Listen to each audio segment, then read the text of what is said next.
ಸಮಸ್ತ ಭಕ್ತಾದಿಗಳಿಗೆ ಮಠಕ್ಕೆ ಸ್ವಾಗತ. ಇವತ್ತಿನ ಪ್ರವಚನ ನಮ್ಮ ಜಗತ್ತಿನ ಅತಿ ಮುಖ್ಯ ಪ್ರಶ್ನೆ. ಸಾವಿರಾರು ವರ್ಷಗಳಿಂದ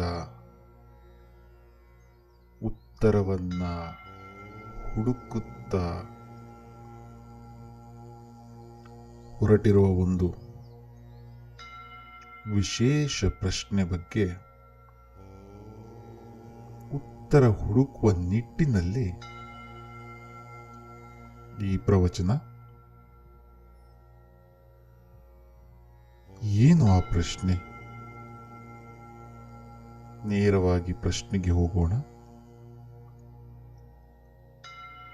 ಪ್ರಶ್ನೆ ಇಷ್ಟೇ: ದೇವರು ಅಂದ್ರೆ ಯಾರು?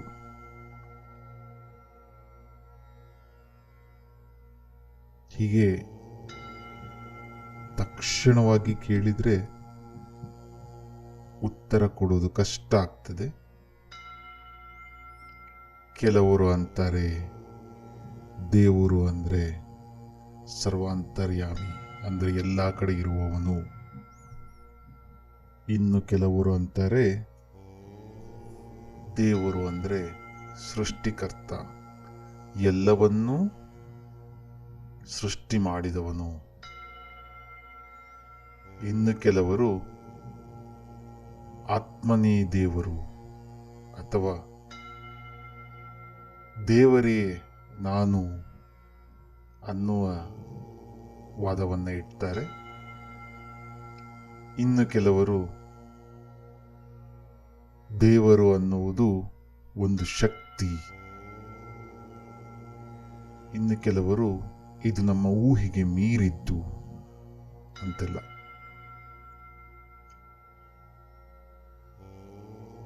ಉತ್ತರ ಇಲ್ಲದ ಪ್ರಶ್ನೆ ಇರಲಿಕ್ಕಿಲ್ಲ. ಯಾಕಂದ್ರೆ ಉತ್ತರವನ್ನು ಹುಡುಕುವ ಯತ್ನವನ್ನು ಮಾಡಿದ್ರೆ ಯಾವುದೇ ಪ್ರಶ್ನೆಯೂ ಕೂಡ ಕಷ್ಟ ಅಲ್ಲ. ಇವತ್ತು ಆ ಕೆಲಸವನ್ನು ಮಾಡೋಣ ಅಂತ. ಸ್ವಾಗತ.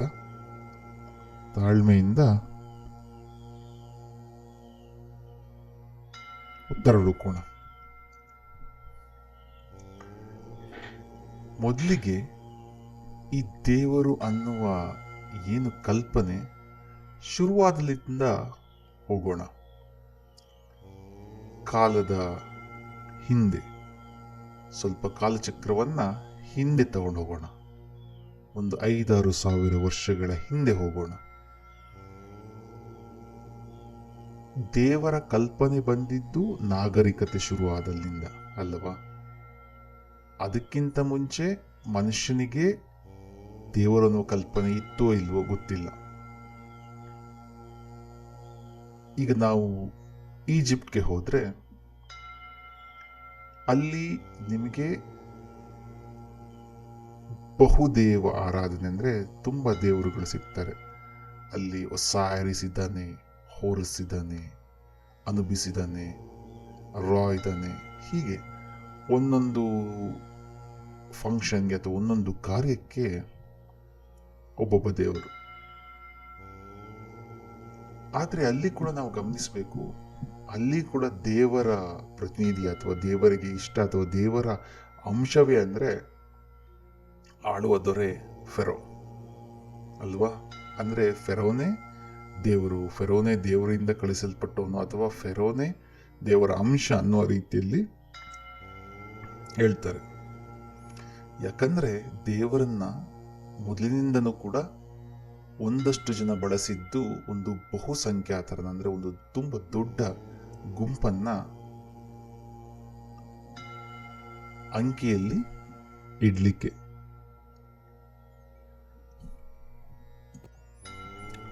ಹಾಗೆ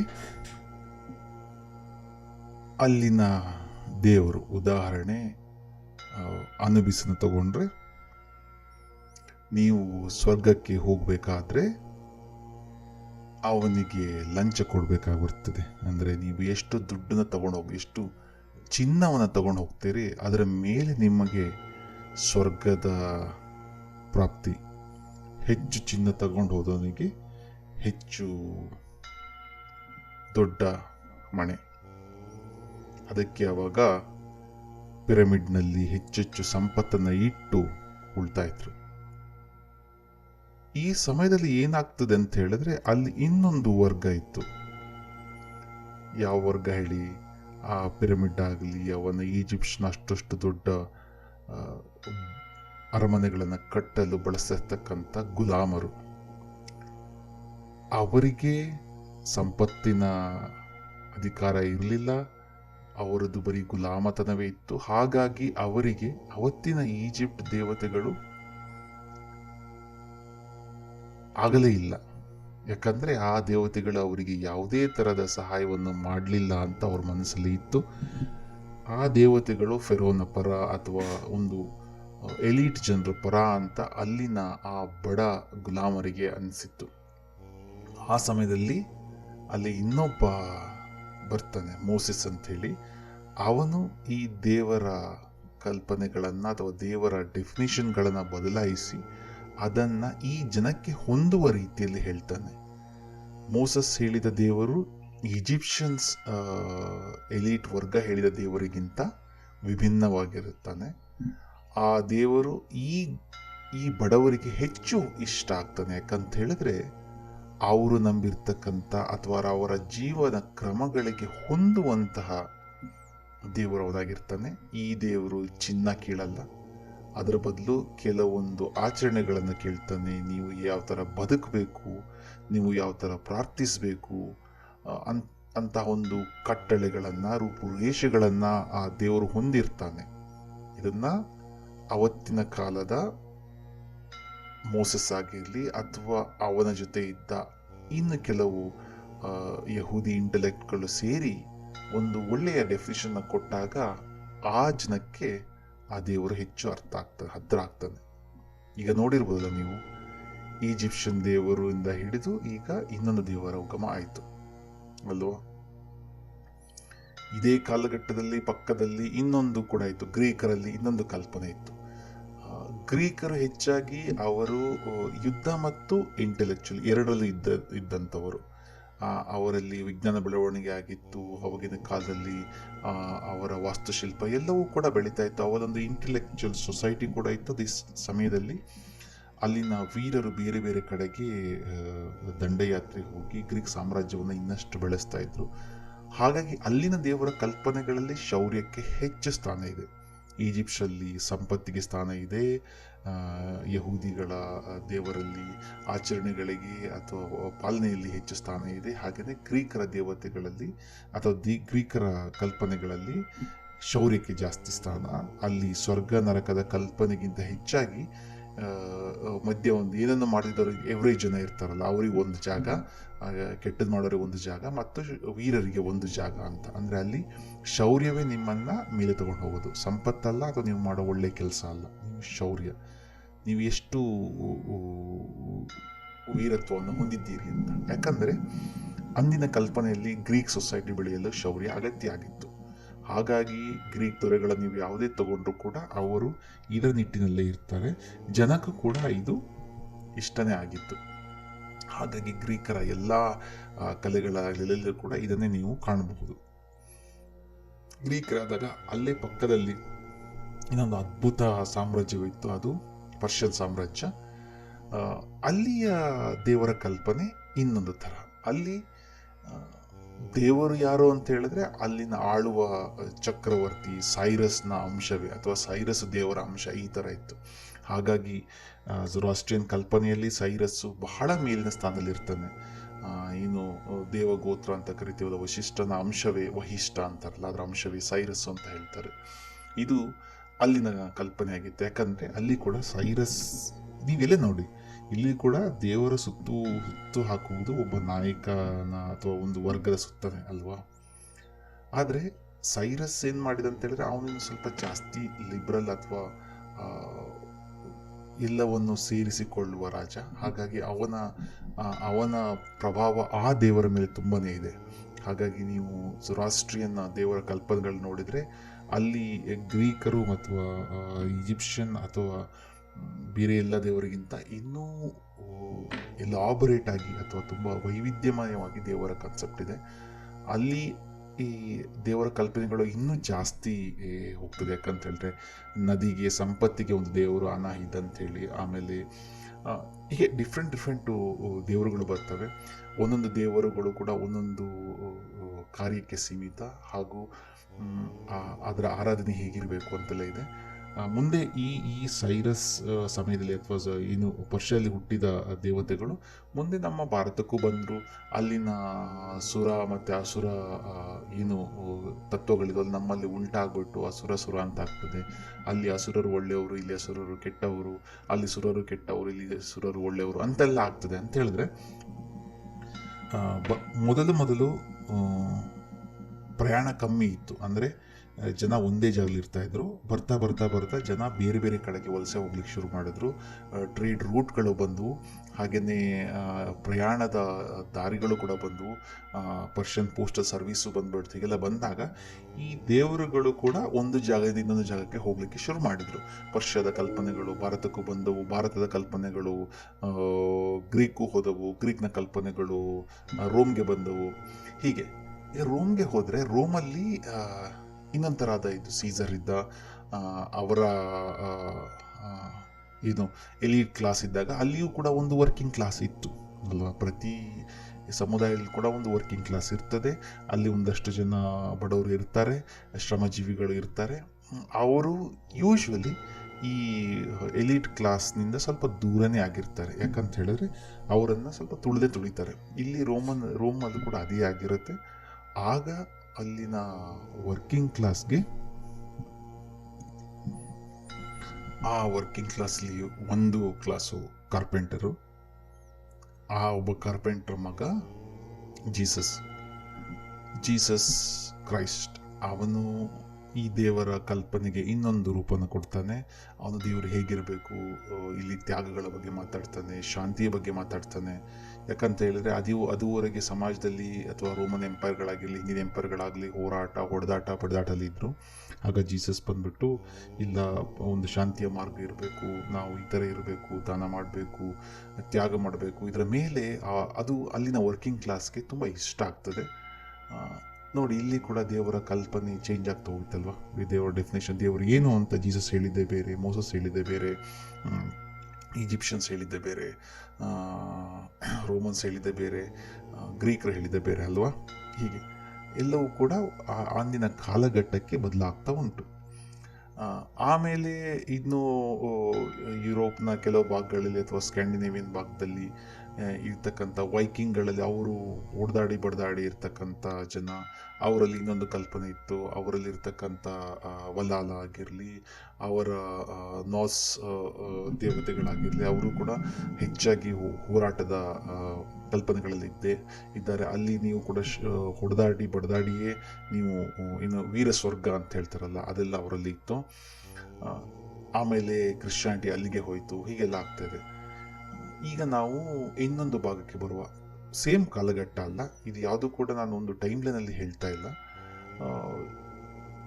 ಇನ್ನೊಂದು ಭಾಗ ಅಂತ ಹೇಳಿದ್ರೆ ನಮ್ಮ ಇವತ್ತಿನ ಭಾರತ, ಇವತ್ತಿನದಕ್ಕಿಂತ ಈ ಇಂಡಿಯನ್ ಸಬ್ ಕಾಂಟಿನೆಂಟ್, ಇಲ್ಲಿ ಭಾರತ, ಪಾಕಿಸ್ತಾನ, ಬಾಂಗ್ಲಾದೇಶ, ಅಫ್ಘಾನಿಸ್ತಾನ, ತಜಿಕಿಸ್ತಾನ ಇವೆಲ್ಲ ಇರ್ತಕ್ಕಂಥ ಒಂದು ಭಾಗ. ಈ ಭಾಗದಲ್ಲಿ ಶುರುವಿನಲ್ಲಿ ಹುಟ್ಟಿದ್ದು ಇಂಡಸ್ ವ್ಯಾಲಿ ಸಿವಿಲೈಸೇಷನ್. ನಾವು ನೋಡಿದ್ದೀವಲ್ವ, ಇಂಡಸ್ ಅಲ್ಲಿ ಅಥವಾ ಸಿಂಧೂ ನದಿಯ ನಾಗರಿಕತೆಯಲ್ಲಿ ಈ ದೇವರು ಏನಿತ್ತು ಅಂತ ಇದುವರೆಗೆ ನಮಗೆ ಗೊತ್ತಾಗಿಲ್ಲ. ಯಾಕಂದರೆ ಅದನ್ನು ಭಾಷೆನ ನಾವು ಡಿಕೋಡ್ ಮಾಡಿಲ್ಲ, ಡಿಸ್ಪರ್ ಮಾಡೋಕ್ಕಾಗಲಿಲ್ಲ. ಆದರೂ ಕೂಡ ಅಲ್ಲಿ ಏನಿತ್ತು ಅಂತ ಯಾರಿಗೂ ನಿಖರವಾಗಿ ಹೇಳಲಿಕ್ಕಂತೂ ಆಗಿಲ್ಲ. ಹಾಗಿತ್ತು ಕೆಲವೊಂದು ಅಂಶಗಳು ನಮಗೆ ಕಾಣಿಸ್ತವೆ. ಯಾಕಂದರೆ ಅಲ್ಲೆಲ್ಲೂ ಒಂದು ದೇವಸ್ಥಾನ, ಚರ್ಚ್ ಅಥವಾ ಸಿನಗಾಗ್ ಅಥವಾ ಒಂದು ವಿಹಾರ ಅಥವಾ ಅಂಥದ್ದು ಏನೂ ಕೂಡ ನಾವು ಅಂಥ ಯಾವ ಸ್ಥಾವರಗಳು ಕೂಡ ನಮಗೆ ಸಿಕ್ಕಿಲ್ಲ, ಯಾವ ವಿಗ್ರಹಗಳು ಕೂಡ ಸಿಕ್ಕಿಲ್ಲ. ನಮಗೆ ಸಿಕ್ಕಿದ್ದು ಎಲ್ಲವೂ ಕೂಡ ಟ್ರೇಡ್, ಅದು ವ್ಯಾಪಾರಕ್ಕೆ ಬಳಸ್ತಕ್ಕಂಥ ಸ್ಟ್ಯಾಂಪ್ಗಳು, ಕೆಲವು ನಾಣ್ಯಗಳು, ಇವು ಮಾತ್ರ. ಹಾಗಾಗಿ ಅಲ್ಲಿ ಅಥವಾ ಈಜಿಪ್ಷಿಯನ್ ಥರ ಒಂದು ಪಿರಮಿಡ್ ಆಗಲಿ ಅವೆಲ್ಲ ಏನೂ ನಮಗೆ ಸಿಕ್ಕಿಲ್ಲ. ಹಾಗಾಗಿ ಏನು ಹೇಳ್ಬೋದು ಅಂತ ಹೇಳಿದ್ರೆ ಅಲ್ಲಿನ ಸಂಸ್ಕೃತಿಯೇ ಬೇರೆ ಇತ್ತು. ಅದು ಯುದ್ಧದಲ್ಲಿ ಇದ್ದಕ್ಕಂಥ ಸಂಸ್ಕೃತಿ ಅಲ್ಲ, ಬಡಿದಾಟದ ಸಂಸ್ಕೃತಿ ಅಲ್ಲ. ಅಲ್ಲಿ ಯಾವುದೇ ಥರದ ಆಶೆ ಲೋಲುಪಗಳು ಇರ್ತಕ್ಕಂಥದ್ದು ಇರಲಿಲ್ಲ. ಹಾಗಾಗಿ ಅಲ್ಲಿನ ದೇವರೇ ಬೇರೆ ಇರಬಹುದು ಅಂತ ನಾವು ಹೇಳ್ಬೋದು. ಒಂದು ರೀತಿಯಲ್ಲಿ ಅಲ್ಲಿ ಹೆಚ್ಚು ಶಾಂತಿ ಇತ್ತು. ಹಾಗಾಗಿ ಅಲ್ಲಿನ ದೇವರ ಕಲ್ಪನೆ ಅಕಸ್ಮಾತ್ ಇದ್ದಿದ್ರೆ ಅದು ಶಾಂತಿಯ ಪ್ರತೀಕವೇ ಆಗಿರಬಹುದು. ಪಶುಪತಿ ಅಂತ ನಾವು ಇವತ್ತು ಹೇಳ್ತೇವೆ, ಅವನೇಲಿನ ದೇವರು ಇರ್ಬೋದು ಅಂಥೇಳಿ. ಆದರೆ ಅದಕ್ಕೆ ಸರಿಯಾದ ಆಧಾರಗಳು ಇಲ್ಲ. ಇವತ್ತಿನ ನೇಪಾಳದ ಪಶುಪತಿಯೋ ಆ ಪಶುಪತಿಯೋ ಗೊತ್ತಿಲ್ಲ, ಏನಾಯ್ತು ಗೊತ್ತಿಲ್ಲ. ಆದರೆ ಒಂದು ಹೇಳ್ಬೋದು, ಅಲ್ಲಿ ಬೇರೆ ಎಲ್ಲ ನಾಗರಿಕತೆಗಳಿಗಿಂತಲೂ ಭಿನ್ನವಾದ ಒಂದು ಕಲ್ಪನೆ ಇತ್ತು. ಇನ್ನು ಅದೇ ಕಾಲಘಟ್ಟದಲ್ಲಿ ಅಂದರೆ ಸ್ವಲ್ಪ ಒಂದೂವರೆ ಸಾವಿರ ವರ್ಷ ಆದ ಮೇಲೆ ಇದೇ ಭಾಗದಲ್ಲಿ ಕಂಡು ಬಂದಂತಹ ಇನ್ನೊಂದು ಧರ್ಮ ಅಂದರೆ ಜೈನ ಧರ್ಮ. ಇದು ವಿಶೇಷವೇ, ಯಾಕಂದರೆ ಇದು ಇಂಡಸ್ ವ್ಯಾಲಿಯಿಂದನೇ ಬಂದಿರಬಹುದು. ಯಾಕಂದರೆ ಇಂಡಸ್ ವ್ಯಾಲಿಯಲ್ಲಿ ನಾವು ಹೇಳಿದ್ವಲ್ಲ, ಅಲ್ಲಿ ಯಾವುದೇ ಥರದ ಹೋರಾಟ ಆಗಿರಲಿ, ಹಿಂಸೆ ಆಗಿರಲಿ, ಯುದ್ಧ, ಬಡಿದಾಟ ಯಾವುದೂ ಇರಲಿಲ್ಲ. ಹಾಗಾಗಿ ಅದು ತುಂಬ ಶಾಂತಿಯಿಂದ ಇರ್ತಕ್ಕಂತಹ ಒಂದು ನಾಗರಿಕತೆ. ಆ ನಾಗರಿಕತೆಯಲ್ಲಿ ಇರ್ತಕ್ಕಂಥ ಎಲ್ಲ ದೇವರ ಅಂಶಗಳು ಕೂಡ ಅದರ ಪ್ರತೀಕವೇ ಇರ್ತವೆ ಅಂತ. ಇದು ಜೈನ ಧರ್ಮದಲ್ಲಿ ನಮಗೆ ಕಾಣಿಸ್ತದೆ. ಜೈನ ಧರ್ಮದಲ್ಲಿ ಹಿಂಸೆ ಅನ್ನುವುದೇ ಇಲ್ಲ. ಅಹಿಂಸೆ ಅಂದರೆ ಹಿಂಸೆ ಮಾಡದೇ ಇರತಕ್ಕಂಥ ಧರ್ಮಗಳಲ್ಲಿ ಅತ್ಯಂತ ಮೇಲೆ ಇರ್ತಕ್ಕಂಥದ್ದು ಜೈನ ಧರ್ಮ. ಇಲ್ಲಿ ಯಾವ ಪ್ರಾಣಿಯನ್ನು ಕೊಲ್ಲಬಾರ್ದು, ಹಾಗೆಯೇ ಆಯುಧಗಳನ್ನು ಬಳಸದೇ ಇರತಕ್ಕಂಥದ್ದು, ಅಥವಾ ದೇವರ ಕಲ್ಪನೆಯೇ ಹಾಗೆ ಇದೆ. ಇಲ್ಲಿ ಇನ್ನೊಂದು ನಾವು ಹೇಳಬೇಕು, ಜೈನ ಧರ್ಮದ ಕಲ್ಪನೆಯಲ್ಲಿ ದೇವರು ಅನ್ನುವುದು ಒಬ್ಬ ಸೃಷ್ಟಿಕರ್ತ ಅಲ್ಲ. ಅದೇ ಕ್ರಿಶ್ಚಿಯನ್ ಧರ್ಮಗಳಲ್ಲಿ ಅದು ದೇವರು ಅನ್ನೋದನ್ನು ಜಗತ್ತನ್ನು ಸೃಷ್ಟಿ ಮಾಡಿದವನು ಅಂತ ಇದೆ. ಇಲ್ಲಿ ಆ ಥರ ಇನ್ನೂ ಇಲ್ಲ, ಸೃಷ್ಟಿಯ ಕಲ್ಪನೆ ಇಲ್ಲ. ಹಾಗೆಯೇ ಪ್ರಶ್ನೆಗಳನ್ನು ಹುಡುಕುವ ಯತ್ನ ಇದೆ. ಅಂದರೆ ನಮಗೆ ಗೊತ್ತಿಲ್ಲ, ನೀವು ಹುಡುಕಬಹುದು ಅಂಥೇಳಿ. ಆ ಥರ ಒಂದು ಅದ್ಭುತ ಕಲ್ಪನೆ, ಸಂಪೂರ್ಣ ಶಾಂತಿ ಮತ್ತು ಅಹಿಂಸೆಯ ಸುತ್ತ ಇರತಕ್ಕಂಥ ಒಂದು ಅದ್ಭುತ ಕಲ್ಪನೆ. ಅಂದರೆ ನೀವು ನೋಡ್ಬೋದಲ್ವ, ಗ್ರೀಕಲ್ಲಿ ಹೋರಾಟದ ಬದುಕು ಇದ್ದಿದ್ದರಿಂದ ಅಲ್ಲಿನ ದೇವರು ಹೋರಾಟವನ್ನೇ ಜಾಸ್ತಿ ಇಷ್ಟಪಡ್ತಾನೆ. ಸಂಪತ್ತನ್ನೇ ಹೆಚ್ಚು ಸಂಪತ್ತಿನ ಮೇಲೆ ಕಟ್ಟಿರ್ತಕ್ಕಂಥ ಈಜಿಪ್ಟ್ ನಾಗರಿಕತೆಯಲ್ಲಿ ಅಲ್ಲಿನ ದೇವರು ಸಂಪತ್ತಿನ ಮೇಲೆ ಇದ್ದಾನೆ. ವರ್ಕಿಂಗ್ ಕ್ಲಾಸ್ನ ಗುರಿಯಾಗಿಟ್ಟುಕೊಂಡು ಕಟ್ಟಿದ ಕ್ರಿಶ್ಚಿಯಾನಿಟಿಯಲ್ಲಿ ಕೆಲಸ ಮತ್ತು ತ್ಯಾಗ ಅವೇ ಜಾಸ್ತಿ ಇರ್ತದೆ. ಹೀಗೆ ಆ ದೇವರ ಕಲ್ಪನೆಗಳು ಒಂದೊಂದು ಕಾಲಘಟ್ಟದಲ್ಲಿ, ಒಂದೊಂದು ಜಾಗದಲ್ಲಿ ಹಾಗೂ ಒಂದೊಂದು ಸಮೂಹದಲ್ಲಿ ಬೇರೆ ಬೇರೆ ಇದೆ. ಇನ್ನು ಭಾರತದಲ್ಲೇ ಬಂದಾಗ ಜೈನ ಧರ್ಮ ಆದಮೇಲೆ ಬಂದಿರ್ತಕ್ಕಂಥ ಅದೇ ಸಮಯದಲ್ಲಿ ಬಂದಿರತಕ್ಕಂಥ ಇನ್ನೊಂದು ಅದ್ಭುತ ಧರ್ಮ ಅಂತ ಹೇಳಿದ್ರೆ ಬೌದ್ಧ ಧರ್ಮ. ಇಲ್ಲಿ ದೇವರ ಕಲ್ಪನೆ ಇನ್ನೂ ವಿಶೇಷ. ಇಲ್ಲಿ ಕೂಡ ಸೃಷ್ಟಿಯ ಯಾವುದೇ ಉಲ್ಲೇಖ ಇಲ್ಲ. ಇಲ್ಲಿ ಕೂಡ ನೀವು ಇದನ್ನೇ ಮಾಡಬೇಕು, ಸ್ವರ್ಗ ನರಕ ಅನ್ನುವಂಥ ಇದೇನೂ ಇಲ್ಲ. ಬದಲಿಗೆ ಇಲ್ಲಿ ಶಾಂತಿಯ ಜೀವನ, ಅಹಿಂಸೆಯ ಜೀವನ, ಯಾವ ತ್ಯಾಗಗಳನ್ನು ಹೇಗೆ ಬದುಕಬೇಕು ಅನ್ನುವ ವಿಧಾನಗಳನ್ನು ಇಲ್ಲಿ ಹೆಚ್ಚೆಚ್ಚು ಹೇಳಲಾಗ್ತದೆ. ಈಗ ಈಜಿಪ್ಟ್ ಸಿವಿಲೈಸೇಷನಲ್ಲಿ ನೀವು ದಾನ ಮಾಡಬೇಕು ಅಂತ ಹೇಳಿದ್ರೆ, ಬೌದ್ಧ ಧರ್ಮದಲ್ಲಿ ಏನು ಹೇಳ್ತಾರೆ ಅಂತ ಹೇಳಿದ್ರೆ, ನಿಮಗೆ ಕೆಲವು ಡ್ಯೂಟಿಗಳಿದ್ದಾವೆ. ನಿಮ್ಮ ಡ್ಯೂಟಿಗಳು ಏನು, ಆಸೆಯನ್ನು ಬಿಡಬೇಕು, ಆದಷ್ಟು ಸೇವೆ ಮಾಡಬೇಕು, ಹಾಗೆಯೇ ಸನ್ಯಾಸಕ್ಕೆ ಹೆಚ್ಚು ಬೆಲೆ ಇರತಕ್ಕಂಥದ್ದು, ಹೀಗೆಲ್ಲ ಹೇಳಿ ದೇವರ ಕಲ್ಪನೆಯು ಕೂಡ ಇನ್ನಷ್ಟು ಮೆಚೂರ್ ಆಗಿ ಕಾಣಿಸ್ತದೆ ಇಲ್ಲಿ. ಹಾಗಾದರೆ ಇದೇ ಒಳ್ಳೆಯದು ಅದೇ ಕೆಟ್ಟದು ಅಂತ ಸಂವಿಧಾನಗಳು ಯಾವತ್ತೂ ಹೇಳುವುದಿಲ್ಲ. ಯಾಕಂದರೆ ಅದು ನಿಮಗೆ ಬಿಟ್ಟಿದ್ದು, ನಿಮ್ಮ ಆಲೋಚನೆ, ನಿಮ್ಮ ತರ್ಕಕ್ಕೆ ಬಿಟ್ಟಿದ್ದು. ಯಾವ ದೇವರು ಸರಿ, ಯಾವುದು ತಪ್ಪು, ಯಾವುದು ಉತ್ತಮ, ಯಾವುದು ಕೆಟ್ಟದ್ದು, ಯಾವುದು ನಮಗೆ ಬೇಕು, ಯಾವುದು ನಮಗೆ ಬೇಡ, ಎಲ್ಲವೂ ನಿಮ್ಮ ತರ್ಕಕ್ಕೆ ಬಿಟ್ಟಿದ್ದು. ನಮ್ಮ ಉದ್ದೇಶ ದೇವರು ಅಂದರೆ ಏನು, ಹೇಗೆ ಅನ್ನೋದು ಮನುಷ್ಯನ ಈ ಏನು ನಾಗರಿಕತೆಯಲ್ಲಿ, ಈ ಬೆಳವಣಿಗೆಯಲ್ಲಿ ಹೇಗೆ ಬಂದಿದೆ ಅಂತ. ಈಗ ನೋಡಿದ್ರಿ ನೀವು ಬೌದ್ಧ ಧರ್ಮದಲ್ಲಿ ಹೀಗಿದೆ ಅಂಥೇಳಿ. ಬೌದ್ಧ ಧರ್ಮ ಬರ್ತಾ ಬರ್ತಾ ಆಮೇಲೆ 8ನೇ ಶತಮಾನದಲ್ಲಿ ನಮ್ಮಲ್ಲಿ ಆ,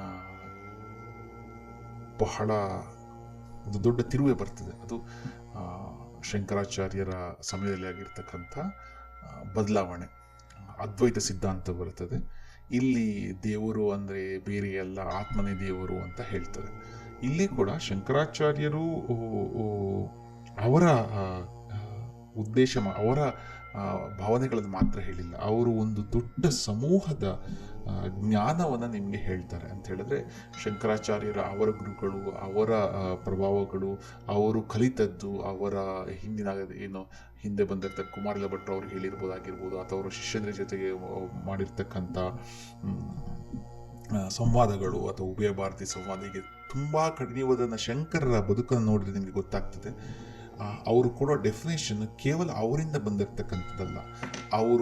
ಅವರ ಏನು ಸಂವಾದ ಇದೆ, ಅವರ ಏನು ಒಡನಾಟ ಇದೆ ಅವತ್ತಿನ ವಿವಿಧ ಕ್ಷೇತ್ರದ ಜ್ಞಾನಿಗಳ ಜೊತೆ, ಅವನ್ನೆಲ್ಲ ಭರತ ಕಣ್ಣೆಲ್ಲ ಸುದ್ದಿಯಾದಾಗ, ಬೇರೆ ಬೇರೆ ವಿಶ್ವವಿದ್ಯಾಲಯಗಳನ್ನು ಅವರು ಸುತ್ತಿದಾಗ, ಅವರ ಶಿಷ್ಯಕೋಟಿಯಿಂದ, ಅವರ ಗುರುಗಳಿಂದ, ಎಲ್ಲರಿಂದನೊಂದನ್ನು ಪಡೆದ ಜ್ಞಾನದಿಂದ ಅವರು ಆ ದೇವರ ಕಲ್ಪನೆಗಳಿಗೆ ಇನ್ನೊಂದು ದಿಕ್ಕನ್ನು ಕೊಡ್ತಾರೆ.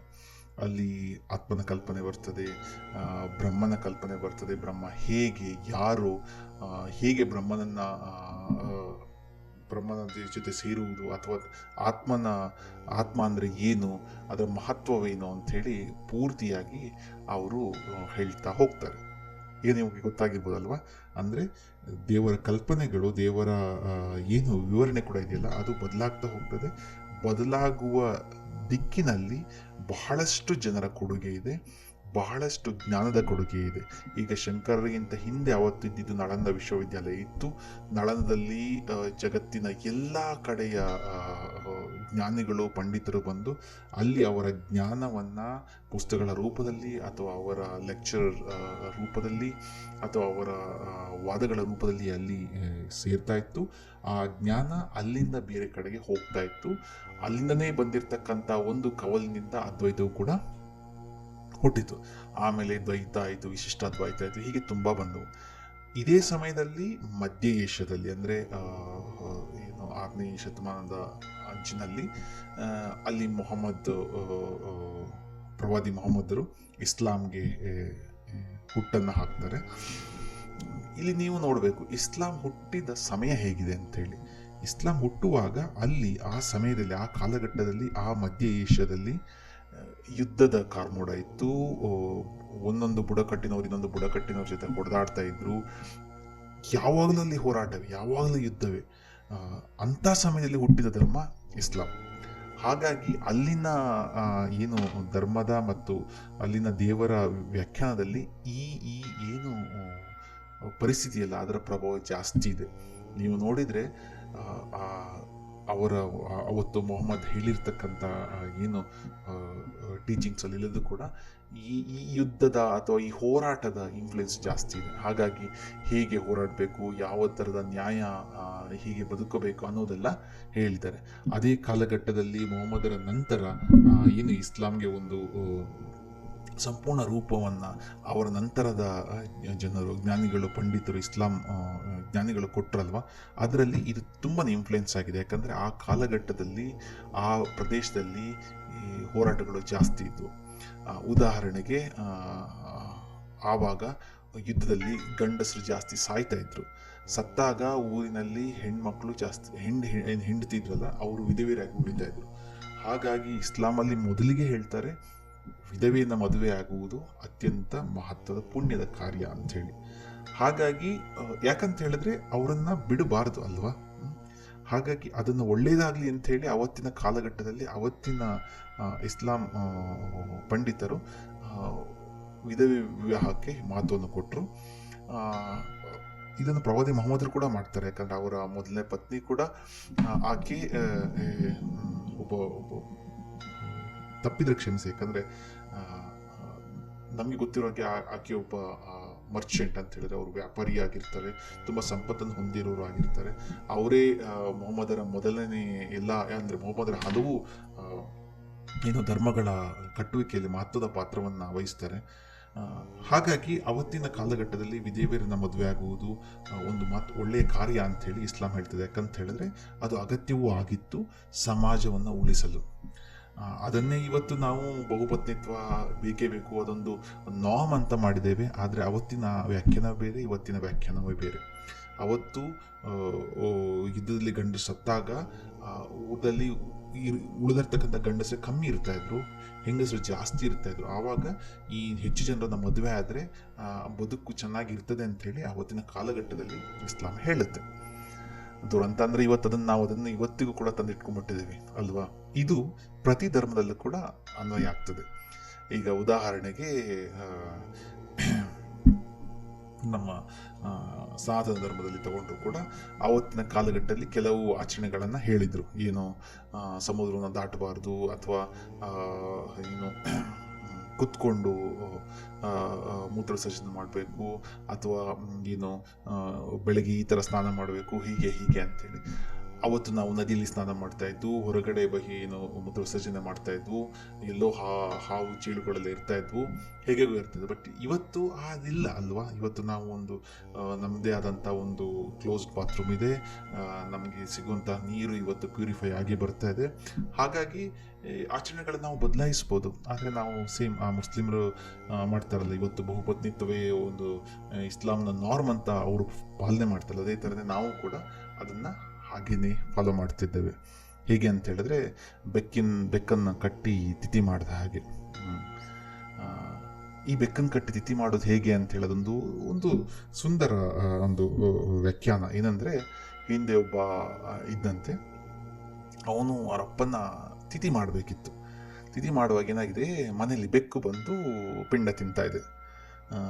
ಪಿಂಡ ಅಂದರೆ ಗೊತ್ತಲ್ಲ ನೀವು, ಅಕ್ಕಿ, ಅದೇ ಅನ್ನದ ಉಂಡೆ, ಅಕ್ಕಿ ಹಿಟ್ಟನ್ನು ಉಂಡೆ ಮಾಡಿರ್ತಾರಲ್ಲ, ಅನ್ನದ ಉಂಡೆ ನೀವು ಪೂರ್ವಿಕರಿಗೆ ಇಡ್ತೀರಿ, ಅದನ್ನು ಉಂಡೆ ಮಾಡಿ ಇಟ್ಟಾಗ ಅದು ಎಲ್ಲೂ ಹಾಕಿ ಇಡ್ತೀರಿ.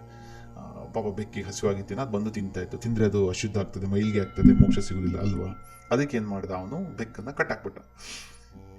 ಅವನು ಅಪ್ಪ ಅದನ್ನು ಮಾಡ್ತಿರ್ಬೇಕಾದ್ರೆ ಸಣ್ಣ ಮಗ, ಅವನು ಏನೊಂದು 5-6 ವರ್ಷ ಇರ್ಬೋದು, ನೋಡ್ತಾ ಇದ್ದ ಅದನ್ನು, ಏನು ಅಪ್ಪ ಬೆಕ್ಕನ್ನು ಕಟ್ಟಾಕಿದ್ದಾನೆ ಅಂಥೇಳಿ.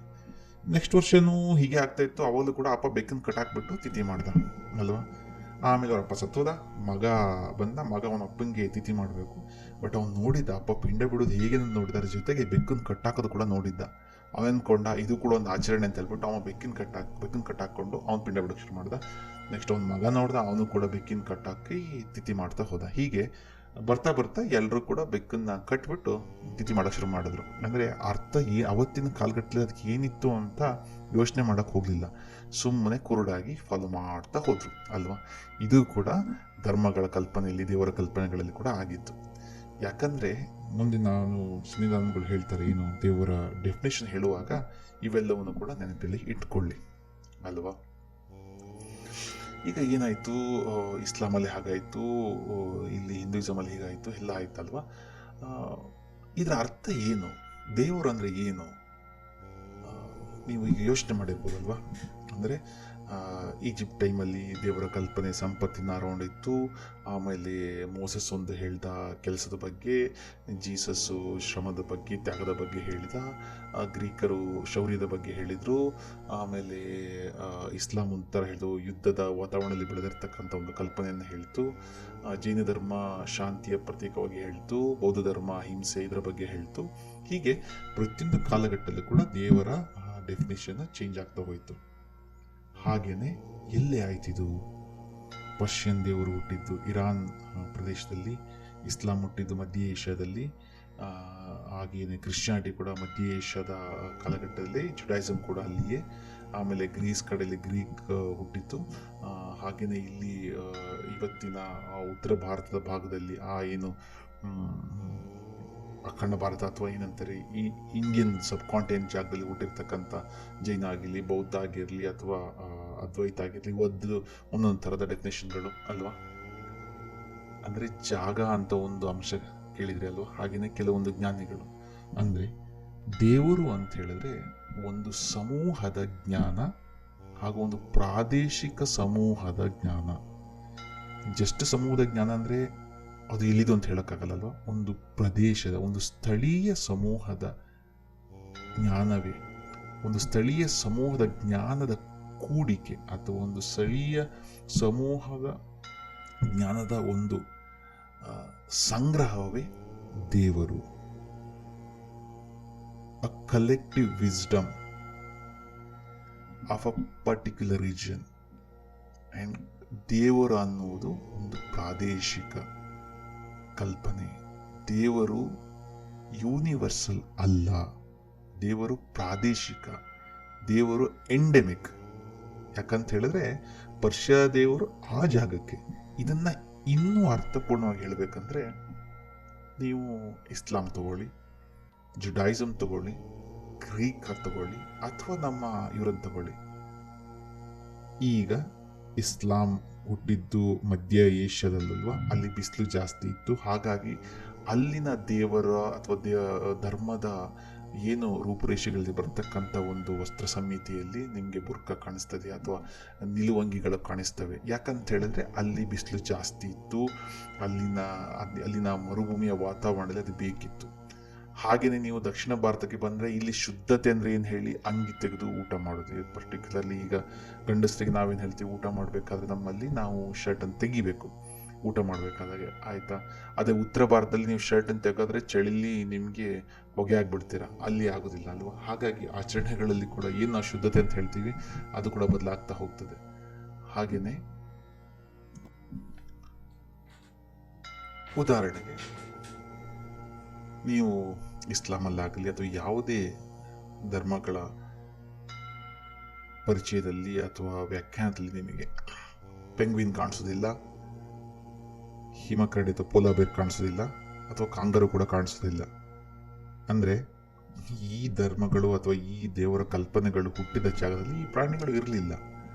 ಅಕಸ್ಮಾತ್ ಅಂಟಾರ್ಟಿಕಾದಲ್ಲಿ ಇನ್ನೊಂದು ಧರ್ಮ ಹುಟ್ಟಿದ್ರೆ ಅಥವಾ ಅಲ್ಲಿ ಇನ್ನೊಂದು ದೇವರ ಕಲ್ಪನೆ ಇದ್ದರೆ ಆ ದೇವರು ಪೆಂಗ್ವಿನ್ ಇಷ್ಟಪಡ್ಬೋದು, ಅಥವಾ ಆ ದೇವರು ಪೋಲಾರ್ ಬೇರ್ನ ವಿಲನ್ ಆಗಿ ನೋಡ್ಬೋದು, ಅಥವಾ ಅಲ್ಲಿ ಪೋಲಾರ್ ಬೇರ್ಗೆ ಇನ್ನೊಂದು ಗುಡಿ ಕಟ್ಟಿರ್ಬೋದು, ಅಥವಾ ಅಲ್ಲಿ ಪೋಲಾರ್ ಬೇರು ಜಾಸ್ತಿ ಜನರನ್ನು ಸಾಯಿಸ್ತಾ ಇರೋದ್ರಿಂದ ಪೋಲಾರ್ ಬೇರು ಆರಾಮಾಗಿರ್ಬೋದು, ಅಥವಾ ಪೋಲಾರ್ ಬೇರು ತುಂಬ ಭಯವನ್ನು ಹುಟ್ಟಿಸ್ತಕ್ಕಿರೋದ್ರಿಂದ ಇಲ್ಲಿ ನಾವು ಏನು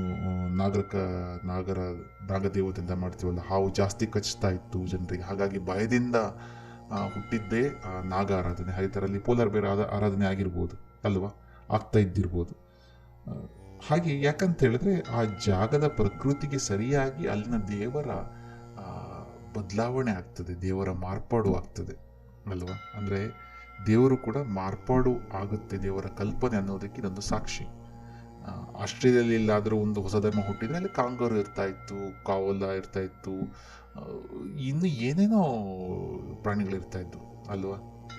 ಭಾರತದಲ್ಲಿ ಇದ್ದಿದ್ರಿಂದ ನಮ್ಮಲ್ಲಿ ಹುಲಿ ಇದೆ, ಹಾಗಿದೆ. ಹಾಗೆ ನಮ್ಮ ಯಾವುದೇ ದೇವರ ವಾಹನ ಪೆಂಗ್ವಿನ್ ಇಲ್ಲ, ಸೀಲ್ ಇಲ್ಲ. ಯಾಕಂತ ಹೇಳಿದ್ರೆ ಇಲ್ಲಿ ಆ ಪ್ರಾಣಿಗಳು ಇರಲಿಲ್ಲ. ಅಂದರೆ ಜನರ ಅವತ್ತಿನ ಸಮೂಹದ ಜ್ಞಾನದಲ್ಲಿ ಈ ಪ್ರಾಣಿಗಳು ಇರಲಿಲ್ಲ, ಇವುಗಳ ಬಗ್ಗೆ ಅವರಿಗೆ ಗೊತ್ತಿರಲಿಲ್ಲ. ಯಾಕಂತ ಹೇಳಿದ್ರೆ ಅಂಟಾರ್ಟಿಕಾ ಗೊತ್ತಾಗಿದ್ದೇ 18ನೇ ಶತಮಾನದ ಅಥವಾ 17-18ನೇ ಶತಮಾನದ ಯಾವಾಗ ನಾವು ಎಕ್ಸ್ಪಿಡಿಷನ್ ಹೋಗ್ತೀವಲ್ಲ ಆವಾಗ ಗೊತ್ತಾಗಿದ್ದು. ಅದರ ನಂತರದ ಟೈಮಲ್ಲಿ ಯಾವುದೇ ಹೊಸ ಧರ್ಮಗಳು ಹುಟ್ಟಲಿಲ್ಲ. ಯಾಕಂತ ಹೇಳಿದ್ರೆ ಧರ್ಮ ಅಥವಾ ದೇವರ ಕಲ್ಪನೆಗಳನ್ನ ಹುಟ್ಟಲಿಕ್ಕೆ ಒಂದು ಅವಕಾಶಗಳಿಂದ ಅದಕ್ಕೆ ಸರಿಯಾದ ವಾತಾವರಣ ಬೇಕಿತ್ತು. ಆ ವಾತಾವರಣ ಆಮೇಲೆ ಬರಲಿಲ್ಲ. ಯಾಕಂತ ಹೇಳಿದ್ರೆ ಜನ ಇನ್ನಷ್ಟು ಹೆಚ್ಚು ಬ್ಯುಸಿ ಆದರು, ಅವರ ಕೆಲಸಗಳು ಹೆಚ್ಚಿದವು. ಯಾಕಂತ ಹೇಳಿದ್ರೆ ಆಮೇಲೆ ಇಂಡಸ್ಟ್ರಿಯಲ್ ರಿವಲ್ಯೂಷನ್ ಆಯಿತು, ಸಪ್ರೇಟ್ ತುಂಬ ಮಷಿನ್ಗಳು ಬಂದವು, ಜನ ಇನ್ನೂ ಹೆಚ್ಚು ಕೆಲಸಗಳನ್ನ ಮಾಡಲಿಕ್ಕೆ ಶುರು ಮಾಡಿದ್ರು. ಹಾಗಾಗಿ ಅವರಲ್ಲಿ ಟೈಮ್ ಉಳಿಲಿಲ್ಲ. ಹಾಗಾಗಿ ಅವರು ಏನು ಇದ್ದು ಎಕ್ಸಿಸ್ಟಿಂಗ್ ಆಗಿ ಏನು ಕಲ್ಪನೆಗಳಿತ್ತು ಅದನ್ನೇ ಅವರು ಬಳಸ್ಕೊಂಡು ತಮಗೆ ಸರಿಯಾಗಿ ಮಾರ್ಪಾಡು ಮಾಡ್ಕೊಳ್ತಾ ಹೋದರು. ಈ ಮಾರ್ಪಾಡಿನ ಬಗ್ಗೆ ಹೇಳಬೇಕು. ಯಾಕಂತ ಹೇಳಿದ್ರೆ ಈಗ ಏನು ನಮ್ಮ ಸನಾತನ ಧರ್ಮದ ಕಲ್ಪನೆಯಲ್ಲಿ ಸಮುದ್ರ ದಾಟುವುದು ನಿಷಿದ್ಧ ಇತ್ತು ಅಲ್ವಾ.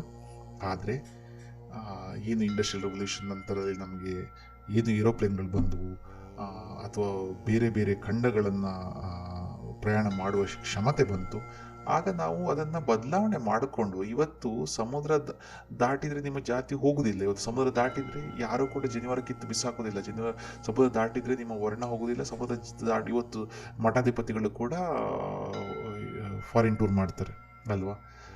ಯಾಕಂದರೆ ನಾವು ಮಾರ್ಪಾಡು ಆಗಲೇಬೇಕು. ಯಾಕಂತ ಹೇಳಿದ್ರೆ ಆಗಿಲ್ಲ ಅಂತ ಹೇಳಿದ್ರೆ ನಮಗೆ ಇರ್ಲಿಕ್ಕೆ ಆಗೋದಿಲ್ಲ. ಆ ಮಾರ್ಪಾಡಿಗೆ ಒಪ್ಪದೇ ಜೈನ ಮತ್ತು ಬೌದ್ಧ ಧರ್ಮಗಳು ಅಳಿವಿನಂಚಿಗೆ ಹೋದವು ಅಲ್ವಾ. ಬೌದ್ಧ ಧರ್ಮ ಜಾಸ್ತಿ ಅಹಿಂಸೆಯನ್ನೇ ಮಾಡ್ತಾ ಹೋಯಿತು. ಅಹಿಂಸೆಯನ್ನೇ ಮಾಡ್ತಾ ಹೋದಾಗ ಅವ್ರ ಮೇಲೆ ದಾಳಿಗಳು ಆದವು.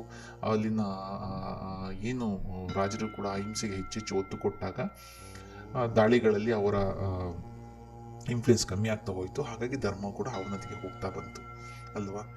ಅದೇ ಇಸ್ಲಾಮಲ್ಲಿ ಅವರು ಅದು ಯುದ್ಧದ ವಾತಾವರಣದಲ್ಲಿ ಹುಟ್ಟಿದ್ರಿಂದ ಅದು ಹೆಚ್ಚೆಚ್ಚು ಬೆಳೆಯಿತು. ಕ್ರಿಶ್ಚಿಯಾನಿಟಿಲಿ ಕೂಡ ಅದೇ ಆಗಿದ್ದು. ಏನಾದರೆ ಅವ್ರು ಮಾರ್ಪಾಡು ಮಾಡಿಕೊಂಡ್ರು. ಯಾಕಂದರೆ ಅವತ್ತಿನ ಟೈಮಲ್ಲಿ ಬರ್ತಕ್ಕಂಥ ರಾಜರು ಅವರಿಗೆ ಸರಿಯಾದ ರೀತಿ ಈಗ ನೈಟ್ಗಳನ್ನು ತಂದರು, ಆಮೇಲೆ ಕ್ರುಸೇಡ್ಗಳನ್ನು ತಂದರು. ಹಾಗಾಗಿ ಅದು ಕೂಡ ಬೆಳೀತು. ಯಾಕಂದರೆ ಅವರು ಮಾರ್ಪಾಡು ಮಾಡಿದರು. ಜೀಸಸ್ ಪ್ರಕಾರ ಕ್ರುಸೇಡ್ ಅನ್ನೋದು ತಪ್ಪೆ ಅಲ್ವಾ. ಆದರೆ ಜೀಸಸ್ ತತ್ವಗಳನ್ನು ಬದಲಾಯಿಸಿ ಕ್ರುಸೇಡನ್ನು ತಂದರು. ಮೊಹಮ್ಮದ್ ಪ್ರಕಾರ ಜಿಹಾದ್ ಅನ್ನೋದು ತಪ್ಪು. ಮೊಹಮ್ಮದ್ ಅವತ್ತು ಹೇಳಿದ್ದು ಯುದ್ಧ ಮಾಡಬೇಕು, ಧರ್ಮವನ್ನು ಹಂಚಲ್ಲಿ ಯುದ್ಧ ಮಾಡಬೇಕು ಅಂತ ಮೊಹಮ್ಮದ್ ಹೇಳಲೇ ಇಲ್ಲ. ಮೊಹಮ್ಮದ್ ಹೇಳಿದ್ದು ಧರ್ಮದ ರಕ್ಷಣೆಗೆ ಬೇಕಾದರೆ ನೀವು ಹೋರಾಡಿ, ಆದರೆ ಧರ್ಮವನ್ನು ಹಂಚಲು ಯುದ್ಧ ಮಾಡಿ ಅಂತ ಯಾವತ್ತೂ ಹೇಳಲೇ ಇಲ್ಲ. ಕತ್ತಿನ ಧರ್ಮ ಹಂಚಿ ಅಂತ ಮೊಹಮ್ಮದ್ ಹೇಳಿರಲಿಲ್ಲ. ನೀವು ಮೂಲ ಇಸ್ಲಾಂ ಟೀಚಿಂಗ್ ತಗೊಂಡ್ರೆ ಅಲ್ಲಿ ಇದು ಇಲ್ಲವೇ ಇಲ್ಲ. ನಂತರದ ಕಾಲಘಟ್ಟದಲ್ಲಿ ನಂತರದ ಖಲೀಫರು ಬಂದಿದ್ದು ಅಥವಾ ನಂತರದ ಮುಸ್ಲಿಂ ದೊರೆಗಳು ಅವರಿಗೆ ಬೇಕಾದ ಹಾಗೆ ಧರ್ಮದ ವ್ಯಾಖ್ಯಾನವನ್ನು ಬದಲಾಯಿಸಿ ಅವರು ಬೇಳೆ ಬೇಯಿಸ್ಕೊಂಡ್ರು. ಎಲ್ಲ ಧರ್ಮಗಳಲ್ಲೂ ಇದೇ ಆಗಿದ್ದು.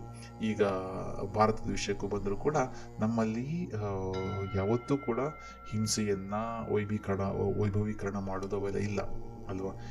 ಫಾರ್ ಎಕ್ಸಾಂಪಲ್ ಏನಂತೇಳಿ ಅಹಿಂಸಾ ಪರಮೋ ಧರ್ಮ ಅಂತ ಒಂದು ಇದೆ, ಅಹಿಂಸೆ ಪರಮಧರ್ಮ ಅಂತ. ಆಮೇಲೆ ಧರ್ಮ ಹಿಂಸ ತಥೈವಚ ಅಂತ ಒಂದು ವ್ಯಾಖ್ಯಾನವನ್ನು ಈಗಿನ ಜನರು ಕೊಡ್ತಾರೆ. ಯಾಕಂದರೆ ಪೋಸ್ಟ್ ಗೋಡ್ಸೆ ಟೈಮಲ್ಲಿ ಅದನ್ನು ಕೊಡ್ತಾರೆ. ಅದನ್ನು ಕೂಡ ನಾವು ಹೇಳಬೇಕು. ಯಾಕಂತೇಳಿ ಇದನ್ನು ಯೂಸ್ ಮಾಡಿಬಿಟ್ಟು ಅವ್ರು ಹೇಳ್ತಾರೆ ಇಲ್ಲ, ಧರ್ಮಕ್ಕಾಗಿ ಹಿಂಸೆ ಮಾಡೋದು ಕೂಡ ಒಳ್ಳೆಯದೇ ಅಂತ ಇವತ್ತಿನ ತೀವ್ರವಾದಿಗಳು ಹೇಳ್ತಾರೆ. ಅದು ನಾವು ಗಮನಿಸಬೇಕಾಗಿರೋದು ಇದನ್ನು ಯಾರು ಹೇಳಿದರು ಅಂತ. ಇದನ್ನು ಕೃಷ್ಣ ಹೇಳಲಿಲ್ಲ, ಅಥವಾ ರಾಮ ಹೇಳಲಿಲ್ಲ, ಅಥವಾ ವಿಷ್ಣು ಹೇಳಿಲ್ಲ, ಕೇಶವ ಅಥವಾ ಶಿವ ಇದು ಯಾರೂ ಹೇಳಿಲ್ಲ. ಇದನ್ನು ಹೇಳಿದ್ದು ಇನ್ನೊಂದು ಕ್ಯಾರೆಕ್ಟರ್. ಆ ಕ್ಯಾರೆಕ್ಟರೇ ಒಂಥರ ಇವಿಲ್ ಕ್ಯಾರೆಕ್ಟರ್. ಆ ಕ್ಯಾರೆಕ್ಟರ್ ಯಾರು ಗೊತ್ತಾ? ಭೀಷ್ಮ ಹೇಳಿರ್ತಕ್ಕಂಥದ್ದು. ಭೀಷ್ಮ ಮೂಲವಾಗಿ ಏನೂ ಒಳ್ಳೆಯ ವ್ಯಕ್ತಿ ಅಲ್ಲ. ಯಾಕಂತ ಹೇಳಿದ್ರೆ ಅವನು ದ್ರೌಪದಿಯ ಏನು ವಸ್ತ್ರಾಪರಣ ಆದಾಗ ಸುಮ್ಮನೆ ಇದ್ದ, ಅಥವಾ ಪಾಂಡವರಿಗೆ ಅನ್ಯಾಯ ಆದಾಗಲೂ ಸುಮ್ಮನೆ ಇದ್ದ. ಹೇಳೋದು ಅಯ್ಯೋ ನಾನು ಅವರ ಹಂಗಿನಲ್ಲಿದ್ದೇನೆ ಅಂತೇಳಿ. ಆದರೆ ಕೃಷ್ಣ ಯಾವತ್ತೂ ಹಂಗನ್ನು ನೋಡಲಿಲ್ಲ ಅಲ್ವಾ. ಹಾಗಾಗಿ ಭೀಷ್ಮ ಏನು ಅಷ್ಟೇನು ಒಳ್ಳೆಯ ಕ್ಯಾರೆಕ್ಟರು ಅಲ್ಲ. ಹಾಗಿದ್ದು ಭೀಷ್ಮ ಹೇಳಿದ್ದನ್ನು ನಾವು ಇವತ್ತು ಅದೇ ಪರಮವಾಕ್ಯ, ಯಾಕಂದರೆ ಭೀಷ್ಮ ಹೇಳಿರೋದು ಶರಶೈಯಲ್ಲಿ ಭೀಷ್ಮ ಇದನ್ನು ಪಾಂಡವರಿಗೆ ಹೇಳೋದು. ದ್ರೌಪದಿಗೆ ಹೇಳಿದ್ದು ಅಂತ ಅನ್ಸುತ್ತೆ. ದ್ರೌಪದಿಗೆ ಭೀಮನಿಗೆ ಸ್ವಲ್ಪ ಕನ್ಫ್ಯೂಷನ್ ಇದೆ. ಯಾಕಂದರೆ ನಮಗೂ ಕೂಡ ಈ ಏನು ಮಹಾಭಾರತನ ಮಧ್ಯೆ ಸ್ವಲ್ಪ ಕನ್ಫ್ಯೂಷನ್ ಆಗ್ತದೆ. ಆದರೆ ಭೀಷ್ಮ ಹೇಳಿದ್ದು ಬಾಣದ ಹಾಸಿಗೆ ಮೇಲೆ ಅಂತ ನಮ್ಗೆ ಗೊತ್ತು. ಪಾಂಡವರಿಗೆ ಹೇಳುವಾಗ ಹೇಳಿದ್ದು ಧರ್ಮ ಹಿಂಸೆ ತಥೈವಚ ಅಂತ ಹೇಳಿದ್ರೆ ಧರ್ಮಕ್ಕಾಗಿ ಹಿಂಸೆ ಮಾಡ್ಬೋದು ಅಂತ. ಇದು ಯಾಕೆ ಅಂತ ಹೇಳಿದ್ರೆ ಆ ಸಮಯದಲ್ಲಿ ಯುದ್ಧದ ಸಮಯದಲ್ಲಿ ನೀವು ಧರ್ಮ ಉಳಿಸ್ಬೇಕಾದ್ರೆ ಕೌರವ್ರ ಮೇಲೆ ಹೋರಾಡಬೇಕು ಅಂತ ಹೇಳಿ ಭೀಷ್ಮ ಹೇಳಿದ್ದು. ಇದು ಕೂಡ ತಪ್ಪಲ್ವೇ? ಯಾಕಂದರೆ ಭೀಷ್ಮ ಹೋರಾಡಬೇಕಾಗಿದ್ದು ಕೌರವನ ಪರನೇ. ಯಾಕಂದರೆ ಅದಕ್ಕಿಂತ ಸ್ವಲ್ಪ ಹಿಂದೆ ಹೇಳಿದ್ದ ನಾನು ಕೌರವನ ಅನ್ನ ತಿಂದ್ಕೊಂಡಿದ್ದೀನಿ ಅಂತ. ಇಲ್ಲಿ ಅವರಿಗೆ ಬೋಧನೆ ಮಾಡೋದು ಕೌರವರನ್ನು ನೀವು ಹಿಂಸೆ ಮಾಡ್ಬೋದು ಅಂತೇಳಿ ತಪ್ಪಲ್ವೇ? ಅಂದರೆ ಉಂಡ ಮನೆಗೆ ದ್ರೋಹ ಮಾಡ್ದಂಗೆ ಆಯ್ತು. ಇರಲಿ, ಅದನ್ನು ನಾವು ಜಾಸ್ತಿ ಹೇಳಲಿಕ್ಕೆ ಹೋಗಲ್ಲ. ಯಾಕಂದರೆ ಭೀಷ್ಮ ಅನ್ನೋದು ಒಂದು ಕಾಂಪ್ಲೆಕ್ಸ್ ಕ್ಯಾರೆಕ್ಟರ್. ಹಾಗಿದ್ದು ಭೀಷ್ಮ ಹೇಳಿದ್ರೆ ನಾವು ಇಲ್ಲಿ ಒಂದು ದೊಡ್ಡ ವ್ಯಾಖ್ಯಾನ ಮಾಡೋದು ಎಷ್ಟು ಸರಿಯೋ ಗೊತ್ತಿಲ್ಲ. ಕೃಷ್ಣ ಹೇಳಿದರೆ ಹೋಗಬಹುದು ಅನ್ಬೋದಿತ್ತು. ಇರಲಿ, ಇದರ ಅರ್ಥ ಇಷ್ಟೇ, ನಮಗೆ ಬೇಕಾದ ಹಾಗೆ ನಮಗೆ ಬೇಕಾದ ವ್ಯಾಖ್ಯಾನವನ್ನು ಬಳಸಿ ನಮಗೆ ಅನುಕೂಲಕ್ಕೆ ಸರಿಯಾಗಿ ನಾವು ನಾವು ಅಂದರೆ ಈ ರೂಲಿಂಗ್ ಕ್ಲಾಸ್ ಅಥವಾ ಆಳುವ ಕ್ಲಾಸ್ ಬಳಸ್ಕೊಳ್ತಾ ಹೋಗ್ತದೆ ಅಲ್ವಾ. ಅಂದರೆ ನಾವು ಹೇಳಿದಂಗೆ ದೇವರು ಅನ್ನುವುದು ಒಂದು ಸಮೂಹದ ಜ್ಞಾನ, ಒಂದು ಪ್ರಾದೇಶಿಕ ಸಮೂಹದ ಜ್ಞಾನ, ಪ್ರಾದೇಶಿಕ ಸಮೂಹದ ಜ್ಞಾನದ ಒಂದು ಸಂಗ್ರಹ ಅಷ್ಟೇ ಅಲ್ವಾ. ಈಗ ಏನಾಗಿದೆ ಅಂತ ಹೇಳಿದ್ರೆ ಇವೆಲ್ಲ 8ನೇ ಶತಮಾನದಲ್ಲಿ ಮುಗಿತು. ಆಮೇಲೆ ಬಸವಣ್ಣವರು ಕರ್ನಾಟಕದಲ್ಲಿ ಇನ್ನೊಂದು ಅದ್ಭುತ ವ್ಯಾಖ್ಯಾನವನ್ನು ಹೇಳಿದ್ದಾರೆ. ಯಾಕಂದರೆ ಅಲ್ಲಿ ಅವಾಗ ವೈದಿಕರ ಶೋಷಣೆ ಇತ್ತು. ಅದರಲ್ಲೂ ಈ ವರ್ಕಿಂಗ್ ಕ್ಲಾಸ್ ಅಥವಾ ಕೆಲಸ ಮಾಡೋರು ತುಂಬ ಶೋಷಣೆ ಅನುಭವಿಸ್ತಿದ್ರು. ಆಗ ಬಸವಣ್ಣನವರು ದೇವರ ಕಲ್ಪನೆಯನ್ನೇ ಬದಲಾಯಿಸಿದ್ರು. ಅವರು ಹೇಳ್ತಾರೆ, ದೇವರು ಅನ್ನೋದು ದೇವಸ್ಥಾನದಲ್ಲಿ ಇಲ್ಲ, ಯಾವುದೇ ಸ್ಥಾವರದಲ್ಲಿಲ್ಲ. ಯಾಕಂದರೆ ಆ ಕಾಲಘಟ್ಟದಲ್ಲಿ ಆ ಎಲೀಟ್ ಕ್ಲಾಸ್ ಇತ್ತಲ್ಲ, ಏನು ಕ್ಷತ್ರಿಯರಾಗಿರ್ಬೋದು, ವೈಶ್ಯರಾಗಿರ್ಬೋದು ಅಥವಾ ಬ್ರಾಹ್ಮಣರಾಗಿರ್ಬೋದು, ಅವರು ದೇವರನ್ನು ಒಂದು ಸ್ಥಾವರದಲ್ಲಿ ಇಟ್ಟಿದ್ರು. ಆ ಸ್ಥಾವರದಿಂದ ಈ ಉಳಿದವ್ರನ್ನ ದೂರ ಇಟ್ಟಿದ್ರು. ಆ ಉಳಿದವರಿಗೆ ಅವತ್ತು ಈಜಿಪ್ಟಲ್ಲಿ ಯಹೂದಿಗಳಿಗೆ ಅನಿಸಿದ್ದೇ ಇಲ್ಲಿನ ದಲಿತರಿಗೆ, ಇಲ್ಲಿನ ಶೂದ್ರರಿಗೆ, ಇಲ್ಲಿನ ಕೆಳಜಾತಿಯವರಿಗೆ ಅನ್ನಿಸ್ತು ಎಲ್ಲಿ ಕರ್ನಾಟಕದಲ್ಲಿ. ಆವತ್ತು ಅಲ್ಲಿ ಮೋಸಸ್ ಬಂದ ಹಾಗೆ ಇಲ್ಲಿ ಬಸವಣ್ಣವ್ರು ಬಂದರು. ಅವರು ಈ ದೇವರ ಕಲ್ಪನೆಯ ವ್ಯಾಖ್ಯಾನವನ್ನು ಬದಲಾಯಿಸಿ ಅವತ್ತು ಫೆರೋಗೆ ಇಷ್ಟವಾದ ದೇವರನ್ನು ತೆಗೆದು ಅಲ್ಲಿ ಜ್ಯೂಸ್ಗಳಿಗೆ ದೇವರನ್ನು ಕೊಟ್ಟನಲ್ಲ, ಹಾಗೆಯೇ ಇಲ್ಲಿ ಅವತ್ತಿನ ಆಳುವ ಅಥವಾ ಅವತ್ತಿನ ಪುರೋಹಿತ ಶಾಹಿಗಳ ದೇವರನ್ನು ಕಲ್ಪನೆಯನ್ನು ಬದಲಾಯಿಸಿ ಇಷ್ಟಲಿಂಗದ ಕಾನ್ಸೆಪ್ಟನ್ನು ಕೊಟ್ಟರು. ಇಲ್ಲಿ ದೇವರು ಅಂತ ಹೇಳಿದ್ರೆ ನಿಮ್ಮ ಕೆಲಸವೇ ದೇವರು ಅಂತ ಹೇಳಿದ್ರು. ಹೇಗೆ ಅಲ್ವಾ ದೇವರ ಕಲ್ಪನೆ ಹೇಗೆ ಬದಲಾದ ನೋಡಿ. ಈಗ ವೇದಗಳಲ್ಲಿ ಇಂದ್ರ ದೇವರಾಗಿದ್ದ, ಆಮೇಲೆ ತದನಂತರ ಕಾಲಘಟ್ಟದಲ್ಲಿ ಈ ಹೊಸ ದೇವರುಗಳು ಬಂದರು, ಪುರಾಣದ ದೇವರುಗಳು ಬಂದರು, ಬ್ರಹ್ಮ ವಿಷ್ಣು ಮಹೇಶ್ವರರು ಬಂದರು. ಆಮೇಲೆ ಹೊಸ ಹೊಸ ದೇವರುಗಳು ಸೇರ್ತಾ ಹೋದರು, ವೇದಗಳ ದೇವರುಗಳು ಆಮೇಲೆ ಹೋಗ್ತಾ. ಈಗ ವೇದಗಳಲ್ಲಿ ಅತ್ಯಂತ ಹೆಚ್ಚು ಪೂಜಿಸಲ್ಪಟ್ಟ ದೇವರು ಇಂದ್ರ. ಅದಾದಮೇಲೆ ಇಂದ್ರನ ಕಲ್ಪನೆಯೇ ಕಮ್ಮಿ ಆಗ್ತಾ ಹೋಯಿತು. ಆಮೇಲೆ ಬ್ರಹ್ಮ ವಿಷ್ಣು ಮಹೇಶ್ವರರು ಬಂದರು. ಹಾಗೆಯೇ ಒಂದು ಕಲ್ಪನೆಯಲ್ಲಿ ಬ್ರಹ್ಮನೇ ಸೃಷ್ಟಿಕರ್ತ, ಇನ್ನೊಂದು ಕಲ್ಪನೆಯಲ್ಲಿ ವಿಷ್ಣುವೇ ಸೃಷ್ಟಿಕರ್ತ. ವೈಷ್ಣವರು ಅಂದರು ಬ್ರಹ್ಮ ವಿಷ್ಣುವಿನ ಮಗ ಅಂದರು. ಇನ್ನೊಬ್ಬರು ಅಂತಾರೆ ಇಲ್ಲ ಬ್ರಹ್ಮನೇ ಎಲ್ಲದಕ್ಕೂ ಮೂಲ ಅಂತ ಹೇಳಿದ್ರು. ಆಮೇಲೆ ಇನ್ನೊಬ್ಬರು ಶಿವನೇ ಸರ್ವಸ್ವ, ಎಲ್ಲವೂ ಶಿವನ ಲೀಲೆಗಳು ಅಂತ ಹೇಳಿದರು. ಹೀಗೆ ಒಬ್ಬೊಬ್ಬರು ಒಂದೊಂದು ಹೇಳ್ತಾ ಹೋಗ್ತಾರೆ. ಯಾಕಂದರೆ ಅವರಿಗೆ ಸರಿಯಾದ, ಅವರಿಗೆ ಹೊಂದುವಂಥ ರೀತಿಯಲ್ಲಿ ದೇವರ ಕಲ್ಪನೆಗಳನ್ನು ಹೇಳ್ತಾ ಹೋಗ್ತಾರೆ. ಹಾಗೆ ಲಿಂಗಾಯತ ಧರ್ಮ ಕೂಡ ಎಗೇನ್ ಎಂಡೆಮಿಕ್ ಅಂದರೆ ಪ್ರಾದೇಶಿಕ, ಅಂದರೆ ಈ ಕರ್ನಾಟಕದ ಭಾಗಕ್ಕೆ ಹೆಚ್ಚು ಅನ್ವಯ ಆಗ್ತದೆ. ಯಾಕಂದರೆ ಅಲ್ಲಿನ ಆಚರಣೆಗಳಲ್ಲಿ ಕರ್ನಾಟಕ ಅಥವಾ ಈಗಿನ ಆ ಜಾಗದ ಇನ್ಫ್ಲುಯೆನ್ಸ್ ಜಾಸ್ತಿ ಇದೆ. ಉದಾಹರಣೆಗೆ ಇಷ್ಟಲಿಂಗದ ಕಾನ್ಸೆಪ್ಟು, ಅಂಗೈಲಿಟ್ಟು ಪೂಜೆ ಮಾಡಿರ್ತಕ್ಕಂಥದ್ದು, ಗಂಡು ಹೆಣ್ಣು ಅನ್ನೋ ಭೇದ ಇಲ್ಲೇ ಇರ್ತಕ್ಕಂಥದ್ದು. ಯಾಕಂದರೆ ಅಲ್ಲಿಯವರೆಗೆ ಶುದ್ಧ ಅಂದರೆ, ಸ್ವಚ್ಛ ಅಂದರೆ, ಹೋಲಿ ಅಂತ, ಪವಿತ್ರ ಅಂದರೆ ಬಲ, ಅಂದರೆ ಬಲಗೈ ಬಲ ದಿಕ್ಕಿಂದ ಏಳುವುದು, ಬಲಗೈಯಿಂದ ಪೂಜೆ ಮಾಡುವುದು, ಅಥವಾ ಬಲ ಅನ್ನುವುದೇ ಶ್ರೇಷ್ಠ ಅನ್ನೋದು. ಆದರೆ ಬಸವಣ್ಣವರು ಅದರ ವಿರುದ್ಧವಾಗಿ ಹೋಗಿ ಎಡನೇ ಶ್ರೇಷ್ಠ ಅಂತ ಹೇಳಿದ್ರು. ಎಡಗೈಗೆ ಲಿಂಗ ಇಟ್ಟರು, ಹೆಣ್ಣು ಕೂಡ ಪೂಜೆ ಮಾಡ್ಬೋದು ಅಂತ ಹೇಳಿದರು. ಜಾತಿ ಧರ್ಮಗಳು ಇಲ್ಲ ಅಂತ ಹೇಳಿದರು. ಆಮೇಲೆ ಸ್ಥಾವರನೇ ಇಲ್ಲ ಅಂತ ಹೇಳಿದರು. ನೀವು ಈ ರಾಹು ಕಾಲ ಗುಳಿ ಕಾಲ ಅಂಥದ್ದು ಏನೂ ಇಲ್ಲ ಅಂತ ಹೇಳಿದರು. ಬೆಕ್ಕು ಅಡ್ಡ ಬಂದರೆ ನೀವು ಹಿಂದೆ ಹೋಗಬೇಕು, ನಿಲ್ಲಬೇಕು, ಅವೆಲ್ಲವೂ ಬಿಡಿ ಅಂತ ಹೇಳಿದರು. ಮೈ ಮೇಲೆ ಹಲ್ಲಿ ಬಿದ್ದರೆ ತೀರ್ಥ ಹಾಕ್ಕೋಬೇಕು, ಅವೆಲ್ಲವನ್ನು ಬಿಟ್ಟು ಒಂದು ವರ್ಕಿಂಗ್ ಕ್ಲಾಸ್ಗೆ, ಯಾಕಂದ್ರೆ ವರ್ಕಿಂಗ್ ಕ್ಲಾಸ್ಗೆ ನೀವು ಮೈ ಮೇಲೆ ತೀರ್ಥ ಹಾಕೊಳ್ಳೋಕ್ಕಾಗಲ್ಲ. ವರ್ಕಿಂಗ್ ಕ್ಲಾಸ್ಗೆ ಒಂದು ನಿಮಿಷ ಲೇಟಾಗಿ ಕೆಲಸಕ್ಕೆ ಹೋದ್ರೂ ಕೂಡ ಸಂಬಳ ಕಟ್ಟಾಗುತ್ತೆ. ವರ್ಕಿಂಗ್ ಕ್ಲಾಸ್ಗೆ ಮನೆ ಗೋಡೆ ಚಿಕ್ಕದಾಗಿರುತ್ತೆ, ಹಾಗೆ ಬಲಗಡೆನೇ ಹೇಳೋಕ್ಕಾಗಲ್ಲ, ಎಡಗಡೆ ಯಾವುದಾಗತ್ತೋ ಆ ಕಡೆನೇ ಎದ್ದು ಹೇಳ್ಬೋದು ಅವರು. ವರ್ಕಿಂಗ್ ಕ್ಲಾಸ್ಗೆ ದಾರಿ ಹೋಗ್ಬೇಕಾದ್ರೆ ಬೇಕಡ್ಡ ಬಂದರೆ ಮತ್ತೆ ವಾಪಸ್ ಮನೆ ಹೋಗೋಕ್ಕಾಗಲ್ಲ. ಯಾಕಂತ ಹೇಳಿದ್ರೆ ಅವರು ಕೆಲಸ ಮಾಡಬೇಕು. ಆದರೆ ಎಲೀಟ್ ಕ್ಲಾಸ್ಗೆ ಇದೆಲ್ಲ ಆಗುತ್ತೆ. ಹಾಗಾಗಿ ಬಸವಣ್ಣನವರ ವರ್ಕಿಂಗ್ ಕ್ಲಾಸ್ನ ದೇವರ ಕಲ್ಪನೆಯಲ್ಲಿ ಆ ದೇವರ ವಿವರಣೆಯೇ ಬೇರೆ ಆಗ್ತದೆ ಅಲ್ವಾ. ಸನ್ನಿಧಾನಗಳು ಮೊದಲೇ ಹೇಳಿದಾಗೆ ದೇವರ ಡೆಫಿನೇಷನ್ ಇಲ್ಲಿ ಕೂಡ ಹೊಂದುತ್ತದೆ. ದೇವರು ಅನ್ನುವುದು ಒಂದು ಪ್ರಾದೇಶಿಕ ಜ್ಞಾನ, ಪ್ರಾದೇಶಿಕ ಸಮೂಹದ ಜ್ಞಾನದ ಒಂದು ಕಲೆಕ್ಷನ್, ಸಂಗ್ರಹ ಅಲ್ವಾ. ಈಗ ಇವತ್ತಿಗೆ ಬರುವ, ಇವತ್ತು ಕಾಲ ಬದಲಾಗಿದೆ. ಇವತ್ತು ನಾವು ಪ್ರಾದೇಶಿಕತೆಗಾಗಿ ಅಥವಾ ಪ್ರಾದೇಶಿಕವಾಗಿ ಒಂದು ಜಾಗಕ್ಕೆ ಸೀಮಿತ ಆಗಿಲ್ಲ. ಈಗ ನಮ್ಮ ವಿಚಾರಣೆ ತಗೊಂಡ್ರೆ ಕಳೆದ 10 ವರ್ಷದಲ್ಲಿ, ಕಳೆದ 1 ವರ್ಷದಲ್ಲೇ ನಾವು ಈಗಿನ ವಿಮಾನಗಳಿರೋದ್ರಿಂದ ಬಹಳಷ್ಟು ಜಾಗಗಳನ್ನು ಸಂಚಾರ ಮಾಡಿದ್ದೇವೆ ಅಲ್ವಾ. ಇದೇ ಥರ ಬಹಳಷ್ಟು ಮಂದಿ ಇವತ್ತು ಒಂದೇ ಜಾಗದಲ್ಲಿ ಇಲ್ಲ. ಈಗ ಉದಾಹರಣೆಗೆ ನಮ್ಮ ಪೂರ್ವಿಕರು ತೀರ್ಥಹಳ್ಳಿ ಬಿಟ್ಟು ಆಚೆ ಹೋಗಿರಲಿಲ್ಲ. ಹೆಚ್ಚು ಅಂತ ಹೇಳಿದ್ರೆ ತೀರ್ಥಹಳ್ಳಿಯಿಂದ ಆ ಕಡೆ ಬಂದರೆ ಇನ್ನು ಶಿವಮೊಗ್ಗ, ಆಮೇಲೆ ಸ್ವಲ್ಪ ಟೈಮ್ ಅಂದರೆ ಶಿವಮೊಗ್ಗ ಪೇಟೆಗೆ ಹೋಗಿ ಶುರು ಮಾಡೋದು, ಆ ಪೇಟೆ ಅಂತ ಆಯಿತು. ಆಮೇಲೆ ಟ್ರೈನ್ ಬರೋಕ್ಕೆ ಶುರು ಮಾಡಿದ ಮೇಲೆ ಈಗ ನಮ್ಮ ಮುತ್ತಜ್ಜನವ್ರು ಅನ್ಸುತ್ತೆ, ಚಿಕ್ಕಪ್ಪನೇ ಅನ್ಸುತ್ತೆ, ಅವರು ಅಜ್ಜನವ್ರ ತಮ್ಮ ಅನ್ಸುತ್ತೆ, ಅವರು ಏನು ಮಾಡ್ಯಾರ ಅಂತ ಹೇಳಿದ್ರೆ ಇಲ್ಲಿಂದ ಕಡೂರಿಗೆ ಹೋಗಿ, ಕಡೂರಿಂದ ಹಾಗೆ ಹೋಗಿ ಅಂತ ಕಾಶಿಗೆ ಹೋಗಿ ಬಂದಿರೋರು. ಅದಾಗ ಟ್ರೈನ್ ಬಂದಿತ್ತು, ಸ್ವಾತಂತ್ರ್ಯ ಪೂರ್ವದಲ್ಲಿ ಆಗಿರ್ತಕ್ಕಂಥದ್ದು. ಟ್ರೈನಲ್ಲಿ ಅವ್ರು ಕಾಶಿಗೆ ಹೋದರು. ಕಾಶಿ ಬಂದಮೇಲೆ ಕಾಶಿದ ವಿಚಾರಗಳನ್ನು ಹೇಳಕ್ಕೆ ಶುರು ಮಾಡಿದ್ರು. ಆಮೇಲೆ ಆಮೇಲೆ ಕಾರ್ಗಳು ಬಂದಾದ್ಮೇಲೆ ನಾವು ಓಡಿಸುತ್ತಿದ್ವು. ಆಮೇಲೆ ವಿಮಾನಗಳು ಬಂದು, ಆಮೇಲೆ ದೇಶಗಳ ಸುತ್ತಿದ್ದು, ಇನ್ನೊಂದು ದೇಶಗಳಿಗೆ ಹೋಗ್ಲಿಕ್ಕೆ ಶುರು ಮಾಡಿದ್ವು. ಹೀಗೆಲ್ಲ ಆದಾಗ ಏನಾಯಿತು ಅಂತ ಹೇಳಿದ್ರೆ ನಮಗೆ ಸಿಗ್ತಕ್ಕಂಥ ಜ್ಞಾನಗಳು ಕೂಡ ಬದಲಾಗ್ತಾ ಹೋದವು. ಇವತ್ತು ನಾವು ಖುದ್ದಾಗಿ ಹೋಗೋದು ಬೇಡ, ಇಂಟರ್ನೆಟ್ ಇರೋದ್ರಿಂದ ಜಗತ್ತಿನ ಮೂಲೆಗಳಿಂದ ಜ್ಞಾನ ನಮಗೆ ಸಿಗ್ತಾ ಇದೆ. ನಮ್ಗೆ ಇವತ್ತು ಗೊತ್ತು ಅಂಟಾರ್ಟಿಕಾದ ಅನ್ವೇಷಣೆಯಲ್ಲಿ ಏನು ಸಿಕ್ಕಿದೆ, ಆಸ್ಟ್ರೇಲಿಯಲ್ಲಿ ಏನಿದೆ, ಆಸ್ಟ್ರೇಲಿಯಲ್ಲಿ ಏನು ಆಗ್ತಾ ಇದೆ, ಅಲ್ಲಿನ ಪ್ರಾಣಿಗಳೇನು, ಅಲ್ಲಿನ ವೈವಿಧ್ಯತೆ ಏನು ಅಂತ ನಮ್ಗೆ ಗೊತ್ತಾಗ್ತಾ ಇದೆ. ಆಫ್ರಿಕಾದಲ್ಲಿ ಏನಿದೆ ಅಂತ ಗೊತ್ತಾಗ್ತಿದೆ.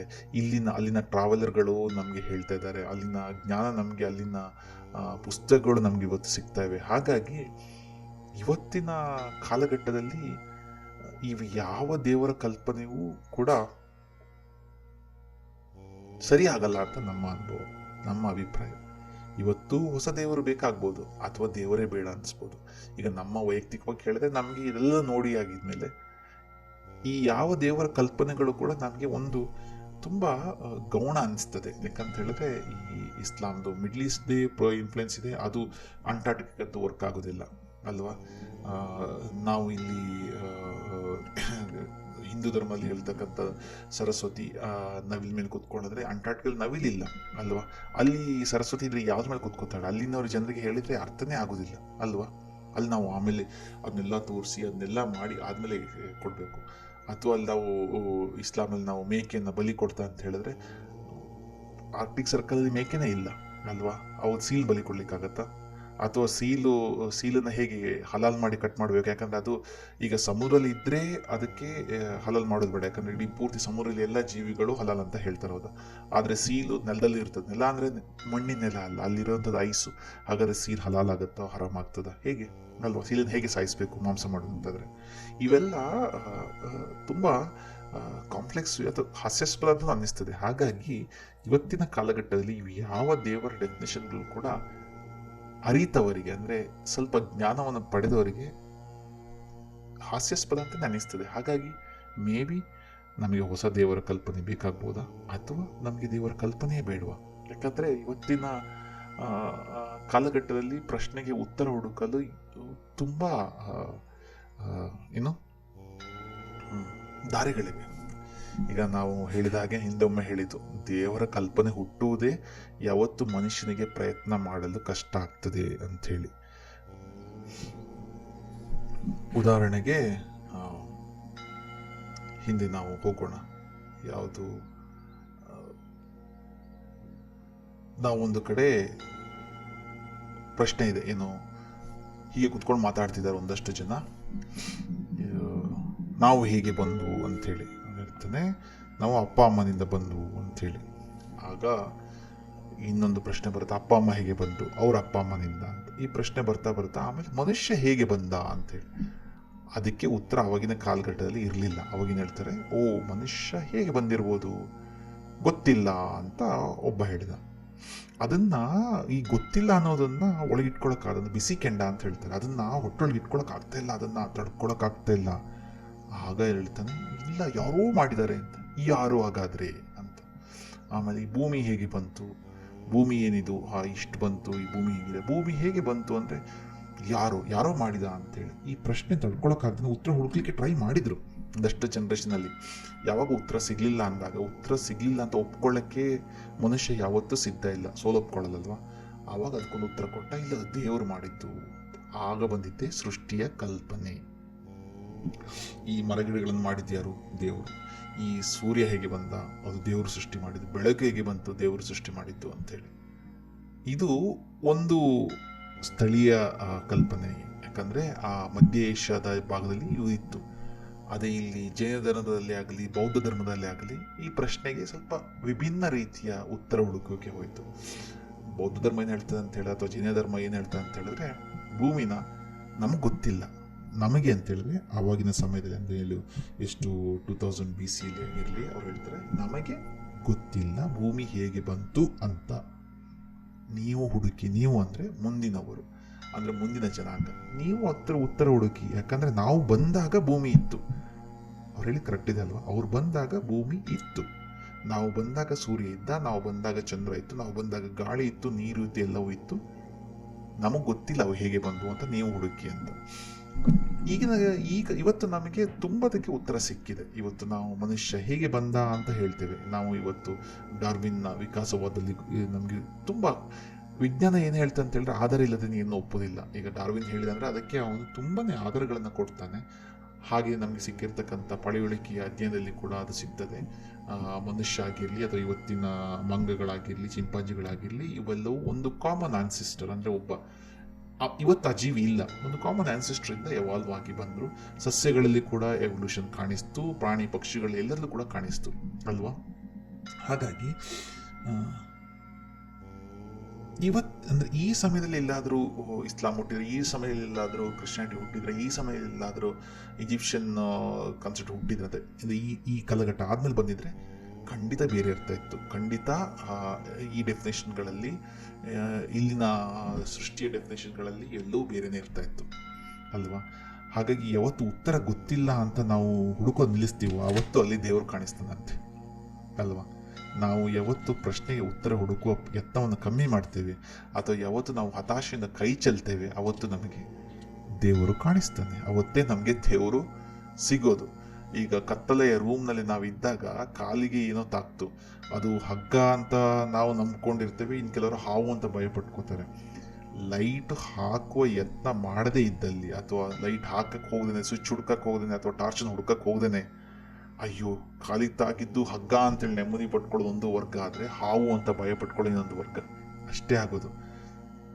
ನಮ್ಮ ಪ್ರಯತ್ನ ಏನಾಗ್ತಾ ಇರಬೇಕಂದ್ರೆ ಲೈಟ್ ಹಾಕೋ ಕಡೆ ಇರಬೇಕು. ಎಲ್ಲಿದೆ ಲೈಟ್ ಸ್ವಿಚ್ಚು, ಟಾರ್ಚ್ ಎಲ್ಲಿದೆ, ಅದು ಏನೋ ಅಂತ ಹುಡುಕ್ಬೇಕು.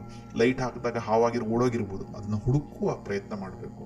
ಅದಿಲ್ಲದೆ ಏನೋ ಒಂದು ತಾಕ್ತು ಅಂಥೇಳಿ ಅಲ್ವಾ. ಈಗ ಉದಾಹರಣೆ, ಈಗ ನಮ್ಮ ಮಲೆನಾಡು ಭಾಗದಲ್ಲಿ ದೆವ್ವ ಕಚ್ಚಿತು, ದೈ ಮೋಸ್ತು ಅಂತ ಹೇಳ್ತಾರೆ ಈ ಉಗುರಲ್ಲಿ ಗಾಯ ಆದಾಗ. ಯಾಕಂತೇಳಿದ್ರೆ ಮಲಗಿದಾಗ ನಾವೇನು ಗೊತ್ತಿಲ್ಲ ಗಾಯ ಆಯಿತು ಅಂತೇಳಿ, ಆದರೆ ಅದು ಫಂಗಲ್ ಇನ್ಫೆಕ್ಷನ್ನು ಅಂತ ವಿಜ್ಞಾನ ಹೇಳ್ತದೆ ಆಯಿತಾ. ಅದು ಹೇಗಾಯ್ತು ಅಂತ ನಮ್ಗೆ ಗೊತ್ತಿಲ್ಲ. ಈಗ ಇನ್ನೊಂದು ಉದಾಹರಣೆ ಹೇಳ್ತೇವೆ ಕೇಳಿ. ನಮ್ಮ ಮಲೆನಾಡು ಭಾಗದಲ್ಲಿ ಹಿಂದೆಲ್ಲ ಹಠಾತ್ತಾಗಿ ಸತ್ತೋಗ್ತಿದ್ರು ಜನ, ರಣ ಹೊಡಿತು ಅಂತಾರೆ. ರಣ ಅಂದರೆ ಅದು ಥರದ ಇನ್ನೊಂದು ಥರದ ದೈವನೇ, ಅದು ಓಡಾಡ್ತಿರತ್ತಂತೆ, ಅದು ಹೊಡೆದ್ಬಿಡ್ತು ಸತ್ತೋದ ಅಂಥೇಳಿ. ಇವತ್ತು ನಮ್ಗೆ ಗೊತ್ತಾಗಿದೆ ಅದು ಹಾರ್ಟ್ ಅಟ್ಯಾಕ್ ಅಂಥೇಳಿ ಅಲ್ವಾ. ಹಾರ್ಟ್ ಅಟ್ಯಾಕ್ ವಿಜ್ಞಾನ ಬಂದ ಮೇಲೆ ಆಗಿದ್ದಲ್ಲ, ಹಿಂದೆನೂ ಆಗ್ತಾ ಇತ್ತು, ಆದರೆ ನಮ್ಗೆ ಗೊತ್ತಿರಲಿಲ್ಲ. ಇವತ್ತು ಉತ್ತರ ಸಿಕ್ಕಿದೆ. ಹಾರ್ಟ್ ಅಟ್ಯಾಕ್ ಹೇಗೆ ಆಗ್ತದೆ ಅಂಥೇಳಿ ವಿಜ್ಞಾನ ಹೇಳ್ತದೆ. ಹೇಗೆ ನಿಮ್ಮ ಆರ್ಟ್ಗಳು ಬ್ಲಾಕ್ ಆಗ್ತವೆ ಅಥವಾ ಹೇಗೆ ನಿಮಗೆ ಬ್ರೈನ್ಸ್ ತಿಳಿಯುವ ಸಿಗ್ನಲ್ಗಳು ಹೆಚ್ಚು ಕಮ್ಮಿ ಏರುಪೇರಾದಾಗ ಆಗ್ತದೆ. ಇವೆಲ್ಲವನ್ನ ವೈದ್ಯ ವಿಜ್ಞಾನ ಹೇಳ್ತದೆ. ಹೇಳಿದ್ರಿಂದ ನಮ್ಗೆ ಇವತ್ತು ಗೊತ್ತಾಗಿದೆ ರಣ ಹೊಡೆಯೋದನ್ನು ಇವತ್ತು ಯಾರು ನಾವು ನಂಬೋದಿಲ್ಲ ಅಲ್ವಾ. ಅದೇ ಥರ ಪ್ರತಿಯೊಂದಕ್ಕೂ ಉತ್ತರ ಸಿಗ್ತಾ ಹೋಗ್ತದೆ. ಆ ಉತ್ತರ ಹುಡುಕುವುದನ್ನು ನಾವು ಮಾಡಬೇಕು. ಅದು ಬಿಟ್ಟು ಯಾರೋ ಒಂದು ಕಾಲಘಟ್ಟದಲ್ಲಿ ಹೇಳಿದ ನಂಬಿಕೆಯನ್ನು ಇವತ್ತಿಗೂ ಕೂಡ ಪಾಲಿಸ್ತಾ ಹೋಗಿ ಅದೇ ಸರಿ ಅನ್ನೋದು ಇವತ್ತಿನ ವಿಜ್ಞಾನ ಯುಗದಲ್ಲಿ ಹಾಸ್ಯಾಸ್ಪದವೇ, ಅದು ಕಾಮಿಡಿಯೇ ಅಲ್ವಾ. ಹಾಗಾಗಿ ಉತ್ತರವನ್ನು ಹುಡುಕಿ ದೇವರ ಕಲ್ಪನೆ ನಿಮಗೆ ಇಷ್ಟ ಆದರೆ ಇಟ್ಕೊಳ್ಳಿ. ಯಾಕಂದರೆ ಕೆಲವರಿಗೆ ದೇವರ ಕಲ್ಪನೆ ಬೇಕು. ಈಗ ಮನಃಶಾಸ್ತ್ರದಲ್ಲಿ ಹೇಳ್ತಾರೆ, ಈ ದೇವರನ್ನು ನಂಬುವವರು ಇರ್ತಾರಲ್ಲ ಅವರಿಗೆ ಏನೋ ಒಂದು ರೀತಿಯಲ್ಲಿ ನೆಮ್ಮದಿ ಇರ್ತದೆ. ಪ್ರಶ್ನೆ ಹುಡುಕ್ತಾ ಹೋಗ್ತಾ ಇರ್ತಾರೆ, ಉತ್ತರ ಹುಡುಕ್ತಾ ಇರ್ತಾರಲ್ಲ, ಅವರು ಜಾಸ್ತಿ ಮಾನಸಿಕ ತಮ್ಮೂಲಕ್ಕೆ ಒಳಗಾಗ್ತಾರೆ ಅಂತ. ಯಾಕಂತ ಹೇಳಿದ್ರೆ ಅವರು ಕಾನ್ಸ್ಟೆಂಟಾಗಿ ಹುಡುಕ್ತಾನೆ ಇರ್ತಾರೆ. ಇನ್ನು ಕೆಲವರು ನನಗೆ ಅಯ್ಯೋ ಜೀವನದಲ್ಲಿ ಕಷ್ಟ ಬಂತು, ದೇವ್ರು ಕೊಟ್ಟಿದ್ದು ಏನೋ ಅವ್ನು ಕೊಟ್ಬಿಟ್ಟ, ಹಾಗೇನ ಇರೋದು, ನಾನು ದೇವ್ರಿಟ್ಟಾಗ ನಾನು ಇರ್ತೀನಿ ಅಂತ ಹೇಳ್ಕೊಂಡು ತಮಗೆ ತಾವೇ ಸಾಂತ್ವನ ಹೇಳ್ಕೊಂಡು ಬದುಕ್ತಾರಲ್ಲ, ಅವ್ರದ್ದು ಒಂದು ತರಹ ನೆಮ್ಮದಿ ಬದುಕು ಇರ್ತದೆ ಅಲ್ವಾ. ಹಾಗಾಗಿ ನಿಮಗೆ ಬೇಕಾದರೆ ದೇವರ ಕಲ್ಪನೆ ಇಟ್ಟುಕೊಳ್ಳಿ, ಬೇಡ ಅನ್ನೋದಿಲ್ಲ. ಯಾಕಂದರೆ ನೀವು ಅದನ್ನ ನಿಮಗೆ ಒಳ್ಳೇದಾಗ್ತಿದ್ರೆ ಇಟ್ಕೊಳ್ಳಿ. ಆದರೆ ಅದನ್ನೇ ಯಾವುದೇ ತರ್ಕವನ್ನು ಮಾಡದೆ, ಯಾವುದೇ ಥರದ ಆಲೋಚನೆಯನ್ನು ಮಾಡದೆ, ಕುರುಡಾಗಿ ಅದನ್ನೇ ಪಾಲಿಸಿ ಅದರ ತತ್ವಗಳಲ್ಲಿ ಕೆಲವೊಂದು ಕೆಟ್ಟ ಕಾರ್ಯಗಳನ್ನು ಮಾಡೋದು. ಉದಾಹರಣೆಗೆ ಈಗ ಚಾರ್ಲಿ ಹೆಬ್ಡೋ ಕಾರ್ಟೂನಲ್ಲಿ ಹೋಗ್ಬಿಟ್ಟು ಅವರನ್ನು ತಲೆ ಕಡಿದ್ರಲ್ಲ ಯಾರೋ ಮುಸ್ಲಿಂ ಮೂಲವಾದಿಗಳು, ಅಥವಾ ಧರ್ಮಕ್ಕೋಸ್ಕರ ಸೂಸೈಡ್ ಬಾಂಬರ್ ಆಗಿರ್ಬೋದು, ಅಥವಾ ಅವ್ನು ಯಾನೋ ಬೇರೆ ಮಾಂಸದಿಂದ ದನ ಸಾಗಣೆ ಮಾಡ್ತೇನೆ ಅಂತ ಅವ್ನು ಹಿಡಿದ್ಬಿಟ್ಟು ಅವ್ನು ಹೊಡೆದು ಸಾಯಿಸೋದು, ಅಥವಾ ಕನ್ವರ್ಷನ್ ಮಾಡಲಿಕ್ಕೋಸ್ಕರ ಗೌರ್ಮೆಂಟ್ ಫಂಡ್ಗಳನ್ನು ಬಳಸ್ಕೊಂಡು ಕುಷ್ಠರೋಗಿಗಳು ಟ್ರೀಟ್ ಮಾಡ್ತೀನಿ ಹಾಗೆ ಅಂತ ಹೇಳ್ಬಿಟ್ಟು ಕನ್ವರ್ಷನ್ ಮಾಡುವಂಥದ್ದು, ಅಥವಾ ನಾವು ಈ ದೇವರ ಹೆಸರಲ್ಲಿ ನಿನ್ನ ಲಕ್ಕ ಗುಣ ಮಾಡ್ತೀವಿ ಅಂತ ಹೇಳಿಬಿಟ್ಟು ಜನರನ್ನ ಮಂಗ ಮಾಡುವಂಥದ್ದು, ಕಿಡ್ನಿ ಸ್ಟೋನ್ ತೆಗಿತಿ ಅಂತ ಹೇಳೋದು, ಅಥವಾ ಇಲ್ಲಿ ಕಾಲು ತೊಳಗೆ ಸತ್ತೋದ್ರೆ ನಿನಗೆ ಮೋಕ್ಷ ಸಿಕ್ತು ಅಂತ ಹೇಳೋದು, ಅಥವಾ ನೀನು ಹಿಂಗೆ ಬದುಕಿದ್ರೆ ನಿನಗೆ ಪುಣ್ಯ ಪ್ರಾಪ್ತಿ ಅಂತ ಹೇಳೋದು. ಇವನ್ನೆಲ್ಲ ನೀವು ಇಂಥ ಶೋಷಣೆಗಳಿಂದ ನೀವು ದೂರ ಇರಬೇಕಾಗ್ತದೆ. ಆ ಶೋಷಣೆ ತತ್ವಗಳನ್ನು ಬಿಟ್ಬಿಟ್ಟು ನಿಮಗಿಷ್ಟ ಆದ ದೇವರುಗಳನ್ನು ಇಟ್ಕೊಂಡು ಇರಿ. ಯಾಕಂದರೆ ನಾವು ಎಲ್ರಿಗೂ ಕೂಡ ದೇವರನ್ನ ಬಿಟ್ಬಿಟ್ಟು ನಾಸ್ತಿಕರಾಗಿ ಅಥವಾ ಒಬ್ಬ ರ್ಯಾಷನಲಿಸ್ಟ್ ಆಗಿ ಅಂತ ನಾವು ಯಾವತ್ತೂ ಹೇಳೋದಿಲ್ಲ. ಯಾಕಂದರೆ ಅದು ನಾವು ಯಾವತ್ತೂ ಹೇರಿಕೆಯನ್ನು ಮಾಡಬಾರ್ದು. ನಿಮ್ಮ ದೇವರ ಕಲ್ಪನೆ, ನಿಮ್ಮ ಧರ್ಮ, ಅದು ನಿಮ್ಮ ಇಚ್ಛೆ, ಅದನ್ನು ಹೇರಿಕೆಯನ್ನು ಮಾಡಬೇಡಿ. ಹಾಗೆಯೇ ಅಲ್ಲಿರ್ತಕ್ಕಂಥ ಹುಳುಕನ್ನು ಸರಿಪಡಿಸೋ ಕೆಲಸ ಮಾಡಿ. ಮೊದಲೇ ಹೇಳಿದಲ್ಲ, ಒಂದು ಕಡೆ ಈ ಬಹುಪತ್ನಿತ್ವ ಅಂತ ಇತ್ತು. ಅವತ್ತಿನ ಕಾಲಘಟ್ಟದಲ್ಲಿ, ಅವತ್ತಿನ ಯುದ್ಧದ ವಾತಾವರಣದಲ್ಲಿ, ಅವತ್ತು ಅಲ್ಲಿನ ಪ್ರದೇಶದಲ್ಲಿ ಅದು ಅಗತ್ಯ ಇತ್ತು. ಇಲ್ಲ ಅಂತ ಹೇಳಿದ್ರೆ ಅಲ್ಲಿನ ಮಹಿಳೆಯರ ರಕ್ಷಣೆ ಇರಲಿಲ್ಲ. ಹಾಗಂತ ಇವತ್ತು ಎಲ್ಲಿ ನಿಮ್ಮ ಬಡತನದಲ್ಲಿ ನೀವು 4 ಮದುವೆ ಆಗಿಬಿಟ್ಟು 16 ಮಕ್ಕಳದ್ದು ಮಾಡಿದ್ರೆ ಹೇಗೆ ಸಾಕ್ತೀರಾ ಅಲ್ವಾ? ಅವತ್ತು ಏನೋ ಯಜ್ಞಕ್ಕೆ ಇದನ್ನ ಬಲಿ ಕೊಡ್ತಾ ಇದ್ರಿ, ಅಥವಾ ಯಜ್ಞಕ್ಕೆ ಅದನ್ನ ಮಾಡ್ತಾ ಇದ್ರಿ, ಅಥವಾ ಅಲ್ಲಿ ನಿಮ್ಮ ಹತ್ರ ಸಂಪತ್ತಿತ್ತು, ನೀವು ಇಷ್ಟು ಖರ್ಚು ಮಾಡಿಬಿಟ್ಟು, ಅವತ್ತಿನ ರಾಜ ಇಷ್ಟು ಲಕ್ಷ ಖರ್ಚು ಮಾಡಿಬಿಟ್ಟು ಒಂದು ನಾಗಪ್ರತಿಷ್ಠೆ ಮಾಡ್ತಾ ಇದ್ದ. ಆದರೆ ಇವತ್ತು ನೀವು ಒಂದು ಕೂಲಿ ಕಾರ್ಮಿಕರಾಗಿ ಅದನ್ನು ಮಾಡಬೇಕು ಅಂತೇನಿಲ್ಲ ಅಲ್ವಾ? ನಿಮ್ಮ ಇತಿಮಿತಿಯಲ್ಲಿ ನಿಮ್ಮ ದೇವರು ನಿಮಗೆ ಇರಲಿ ಅಲ್ವಾ? ಹಾಗಾಗಿ ಪ್ರಶ್ನೆ ಮಾಡೋದನ್ನು ಯಾವತ್ತೂ ಬಿಡಬೇಡಿ. ಯಾಕಂದರೆ ಆಳುವ ಅಥವಾ ರೂಲಿಂಗ್ ಕ್ಲಾಸಲ್ಲಿ ಇರ್ತಕ್ಕಂಥವ್ರು ಧರ್ಮವನ್ನು ಬಳಸೋದೆ ನೀವು ಪ್ರಶ್ನೆ ಮಾಡಬಾರದು ಅಂತ. ನೀವು ಪ್ರಶ್ನೆ ಮಾಡಿದರೆ ಅವರಿಗೆ ತಪ್ಪಾಗ್ತದೆ ಅಂತ, ಅವರ ಏನು ಪ್ಲಾನ್ ಇದೆ ಅದಕ್ಕೆ ನೀವು ಕುಂದು ತರ್ತೀರಿ ಅಂತ. ಹಾಗಾಗಿ ಪ್ರಶ್ನೆ ಮಾಡೋದನ್ನು ನಿಲ್ಲಿಸಬೇಡಿ, ಪ್ರಶ್ನೆ ಮಾಡುವುದನ್ನು ಬೆಳೆಸಿಕೊಳ್ಳಿ. ಹಾಗೆಯೇ ನಿಮ್ಮ ಧರ್ಮದ, ನಿಮ್ಮ ದೇವರ ಕಾನ್ಸೆಪ್ಟ್ಗಳನ್ನು ಕಾಲಕ್ಕೆ ಸರಿಯಾಗಿ ಬದಲಾಯಿಸ್ತಾ ಹೋಗಿ. ಯಾಕಂತ ಹೇಳಿದ್ರೆ ದೇವರು ಅನ್ನೋದು ನಿಮ್ಮ ವೈಯಕ್ತಿಕ, ಅದು ಬೇರೆ ಯಾರೋ ಬಂದುಬಿಟ್ಟು ನಿನ್ನ ದೇವರು ಹೀಗಿರಬೇಕು ಅಂತ ಹೇಳೋದು ಸರಿಯಲ್ಲ ಅಲ್ವಾ?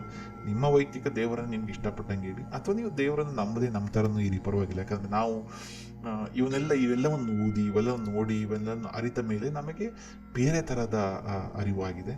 ನಾವೇ ಸರಿ ನೀವು ತಪ್ಪು, ಅಥವಾ ನೀವು ಸರಿ ನಾವು ತಪ್ಪು ಅನ್ನೋದು ಕೂಡ ನಾವು ಹೇಳೋದಿಲ್ಲ. ಯಾಕಂತ ಹೇಳಿದ್ರೆ ಮನುಷ್ಯನಿಗೆ ಅವನದ್ದೇ ಆದ ಆಲೋಚನಾ ಶಕ್ತಿ ಇದೆ, ಅದರ ಬಗ್ಗೆ ಹಕ್ಕು ಕೂಡ ಇದೆ. ನಿಮ್ಮ ಆಲೋಚನೆಗಳು ನಿಮಗೆ ಇಷ್ಟವಾದ ರೀತಿಯಲ್ಲಿ ಇರಲಿ, ಆದಷ್ಟು ಹೊಂದಿಕೊಂಡು ಬಾಳಿ. ಕೊನೆಯದಾಗಿ ಈ ಪ್ರಪಂಚ ಎಲ್ಲರಿಗೂ ಸೇರಿದ್ದು, ಇದರಲ್ಲಿ ಎಲ್ಲರ ಹಕ್ಕು ಇದೆ. ಈ ಪ್ರಪಂಚದಲ್ಲಿ ಹಿಂಸೆ ಬೇಡ, ಸೌಹಾರ್ದತೆಯಿಂದ ಬಾಳಿ. ಮನುಷ್ಯ ಅನ್ನೋದು ಮನುಷ್ಯನಾಗಿದ್ದೇ ಈ ಕೂಡಿ ಬಾಳಿದ್ದರಿಂದ. ನಿಮಗೆ ಹೇಳಬೇಕು, ಎಲ್ಲಿ ಮನುಷ್ಯ ಪ್ರಾಣಿಯಿಂದ ಬದಲಾದ ಅಂತ ಹೇಳಿದ್ರೆ, ನಮ್ಮ ಅರ್ಲಿಯೆಸ್ಟ್ ಸಿವಿಲೈಸೇಷನ್ ಅಥವಾ ಅರ್ಲಿಯೆಸ್ಟ್ ಆರ್ಕಿಯಾಲಜಿಕಲ್ ಎವಿಡೆನ್ಸಲ್ಲಿ ಒಂದು ಅಸ್ಥಿಪಂಜ ಸಿಗ್ತದೆ. ಅದರಲ್ಲಿ ಒಬ್ಬ ಮನುಷ್ಯನ ಅಸ್ಥಿಪಂಜ ಇದೆ. ಅವನಿಗೆ ತೊಡೆಯ ಮೂಳೆ ಮುರಿದೋಗಿತ್ತು, ಮತ್ತೆ ಅದು ಗುಣ ಆಗಿತ್ತು ಅಲ್ವಾ? ಬೇರೆ ಯಾವುದೇ ಪ್ರಾಣಿಗಳಲ್ಲಿ ತೊಡೆಯ ಮೂಳೆ ಮುರಿದೋದ್ರೆ ಆ ಪ್ರಾಣಿ ಸತ್ತೇ ಹೋಗ್ತದೆ. ಯಾಕಂತ ಹೇಳಿದ್ರೆ ಒಮ್ಮೆ ಓಡಾಡೋಕ್ಕಾಗಲಿಲ್ಲ ಅಂತ ಹೇಳಿದ್ರೆ ಸತ್ತೋಗ್ತದೆ. ನೀವು ಮನೇಲಿ ನೋಡಿರ್ಬೋದು, ನಿಮ್ಮ ದನಕ್ಕೆ ಒಂದು ಕಾಲು ಗೊರಸಿ ಗಾಯ ಆದರೆ ಹುಳ ಬೀಳ್ತದೆ, ಅದಕ್ಕೆ ಟ್ರೀಟ್ಮೆಂಟ್ ಇಲ್ಲ, ಸ್ವಲ್ಪ ಟೈಮಲ್ಲಿ ಕಾಲು ಬಿದ್ದು ಹೋಗ್ತದೆ, ದನ ಸತ್ತೋಗ್ತದೆ. ಬೆಕ್ಕಿಗೆ ಕಾಲಲ್ಲಿ ಅಂಗಲ್ಲಿ ತೂತಾದರೆ ಬೇಟೆಯಾಡೋಕ್ಕಾಗಲ್ಲ, ಸತ್ತೋಗ್ತದೆ. ಸಿಂಹಕ್ಕೆ ಅಂಗಲ್ಲಿ ತೂತಾದರೆ ಅಥವಾ ಕಾಲು ಮುರಿದೋದ್ರೆ ಮುಗೀತು, ಸತ್ತೋಗ್ತದೆ ಅಲ್ವಾ? ಆದರೆ ಮನುಷ್ಯರಲ್ಲಿ ಹಾಗಲ್ಲ. ಆ ಮನುಷ್ಯನ ತೊಡೆ ಮುರಿದೋಗಿತ್ತಲ್ಲ, ಅದನ್ನು ಇನ್ನೊಬ್ರು ಬಂದು ನೋಡ್ಕೊಂಡಿದ್ದಾರೆ, ಅವನಿಗೆ ಊಟ ಕೊಟ್ಟರು, ಅವನು ಬದುಕದ, ಅವನು ಓಡಾಡ್ದ, ಯಾಕಂದ್ರೆ ಅದು ಹೀಲ್ ಆಗಿದ್ದು ಕಾಣಿಸ್ತು. ಅದೇ ಮನುಷ್ಯನಿಗೂ ಮತ್ತು ಪ್ರಾಣಿಗಳಿಗೂ ಇರ್ತಕ್ಕಂಥ ವ್ಯತ್ಯಾಸ. ನಾವು ಕೂಡಿ ಬಾಳುವವರು, ಹೊಂದಿಕೊಂಡು ಬಾಳುವವರು, ಸಹಾಯ ಮಾಡಿಕೊಂಡು ಬಾಳುವವರು. ಇದನ್ನು ನಾವು ಮುಂದುವರ್ಸ್ಕೊಂಡು ಹೋಗಬೇಕು. ದ್ವೇಷ ಬಿಟ್ಬಿಡಿ. ಅವನು ಆ ಧರ್ಮ, ಅವನು ಈ ಜಾತಿ, ನಾವು ಈ ಜಾತಿ, ನಾವು ಶ್ರೇಷ್ಠ, ಅವನು ಕಮ್ಮಿ, ನಮ್ಮ ಧರ್ಮ ಶ್ರೇಷ್ಠ, ನಮ್ಮ ಜಾಗ ಶ್ರೇಷ್ಠ, ನಾವು ಮಾಡುವ ಆಚರಣೆವೇ ಬೆಟರು, ಅವ್ರದ್ದು ಇದಲ್ಲ, ಅವನು ಕಾಫಿರು, ನಾವು ಇದು, ಅವನು ಆರಾಮು, ಅವನು ಮ್ಲೇಚ್ಛ, ಅವನು ಆ ಜಾತಿ, ಅವನು ನಾಸ್ತಿಕ, ಅವನು ಎಲ್ಲ ಬಿಟ್ಟು ಬಿಡಿ. ಮನುಷ್ಯ ಇವತ್ತು ಆಗಿದ್ದೇ ಆ ಉದಾಹರಣೆ ಹೇಳಿದ್ವಲ್ಲ, ತೊಡೆ ಮೂಳೆ ಗುಣ ಆಯಿತು ಅಂತೇಳಿ. ಅದೇ ನಮಗೂ ಅವರಿಗೂ ಪ್ರಾಣಿಗಳಿಗಿರ್ತಕ್ಕಂಥ ವ್ಯತ್ಯಾಸ. ಹೊಂದಿಕೊಂಡು ಬಾಳಿ, ಚೆನ್ನಾಗಿ ಬಾಳಿ. ಮುಂದೆ ಇನ್ನೊಂದು ಪ್ರವಚನದಲ್ಲಿ ಸಿಗೋಣ. ಅಲ್ಲಿವರೆಗೆ ಎಲ್ಲ ಕಡೆ ಸುಖ ಸಂತೋಷವನ್ನು ಹಂಚಿಕೊಂಡು ಇರೋಣ. ಧನ್ಯವಾದಗಳು.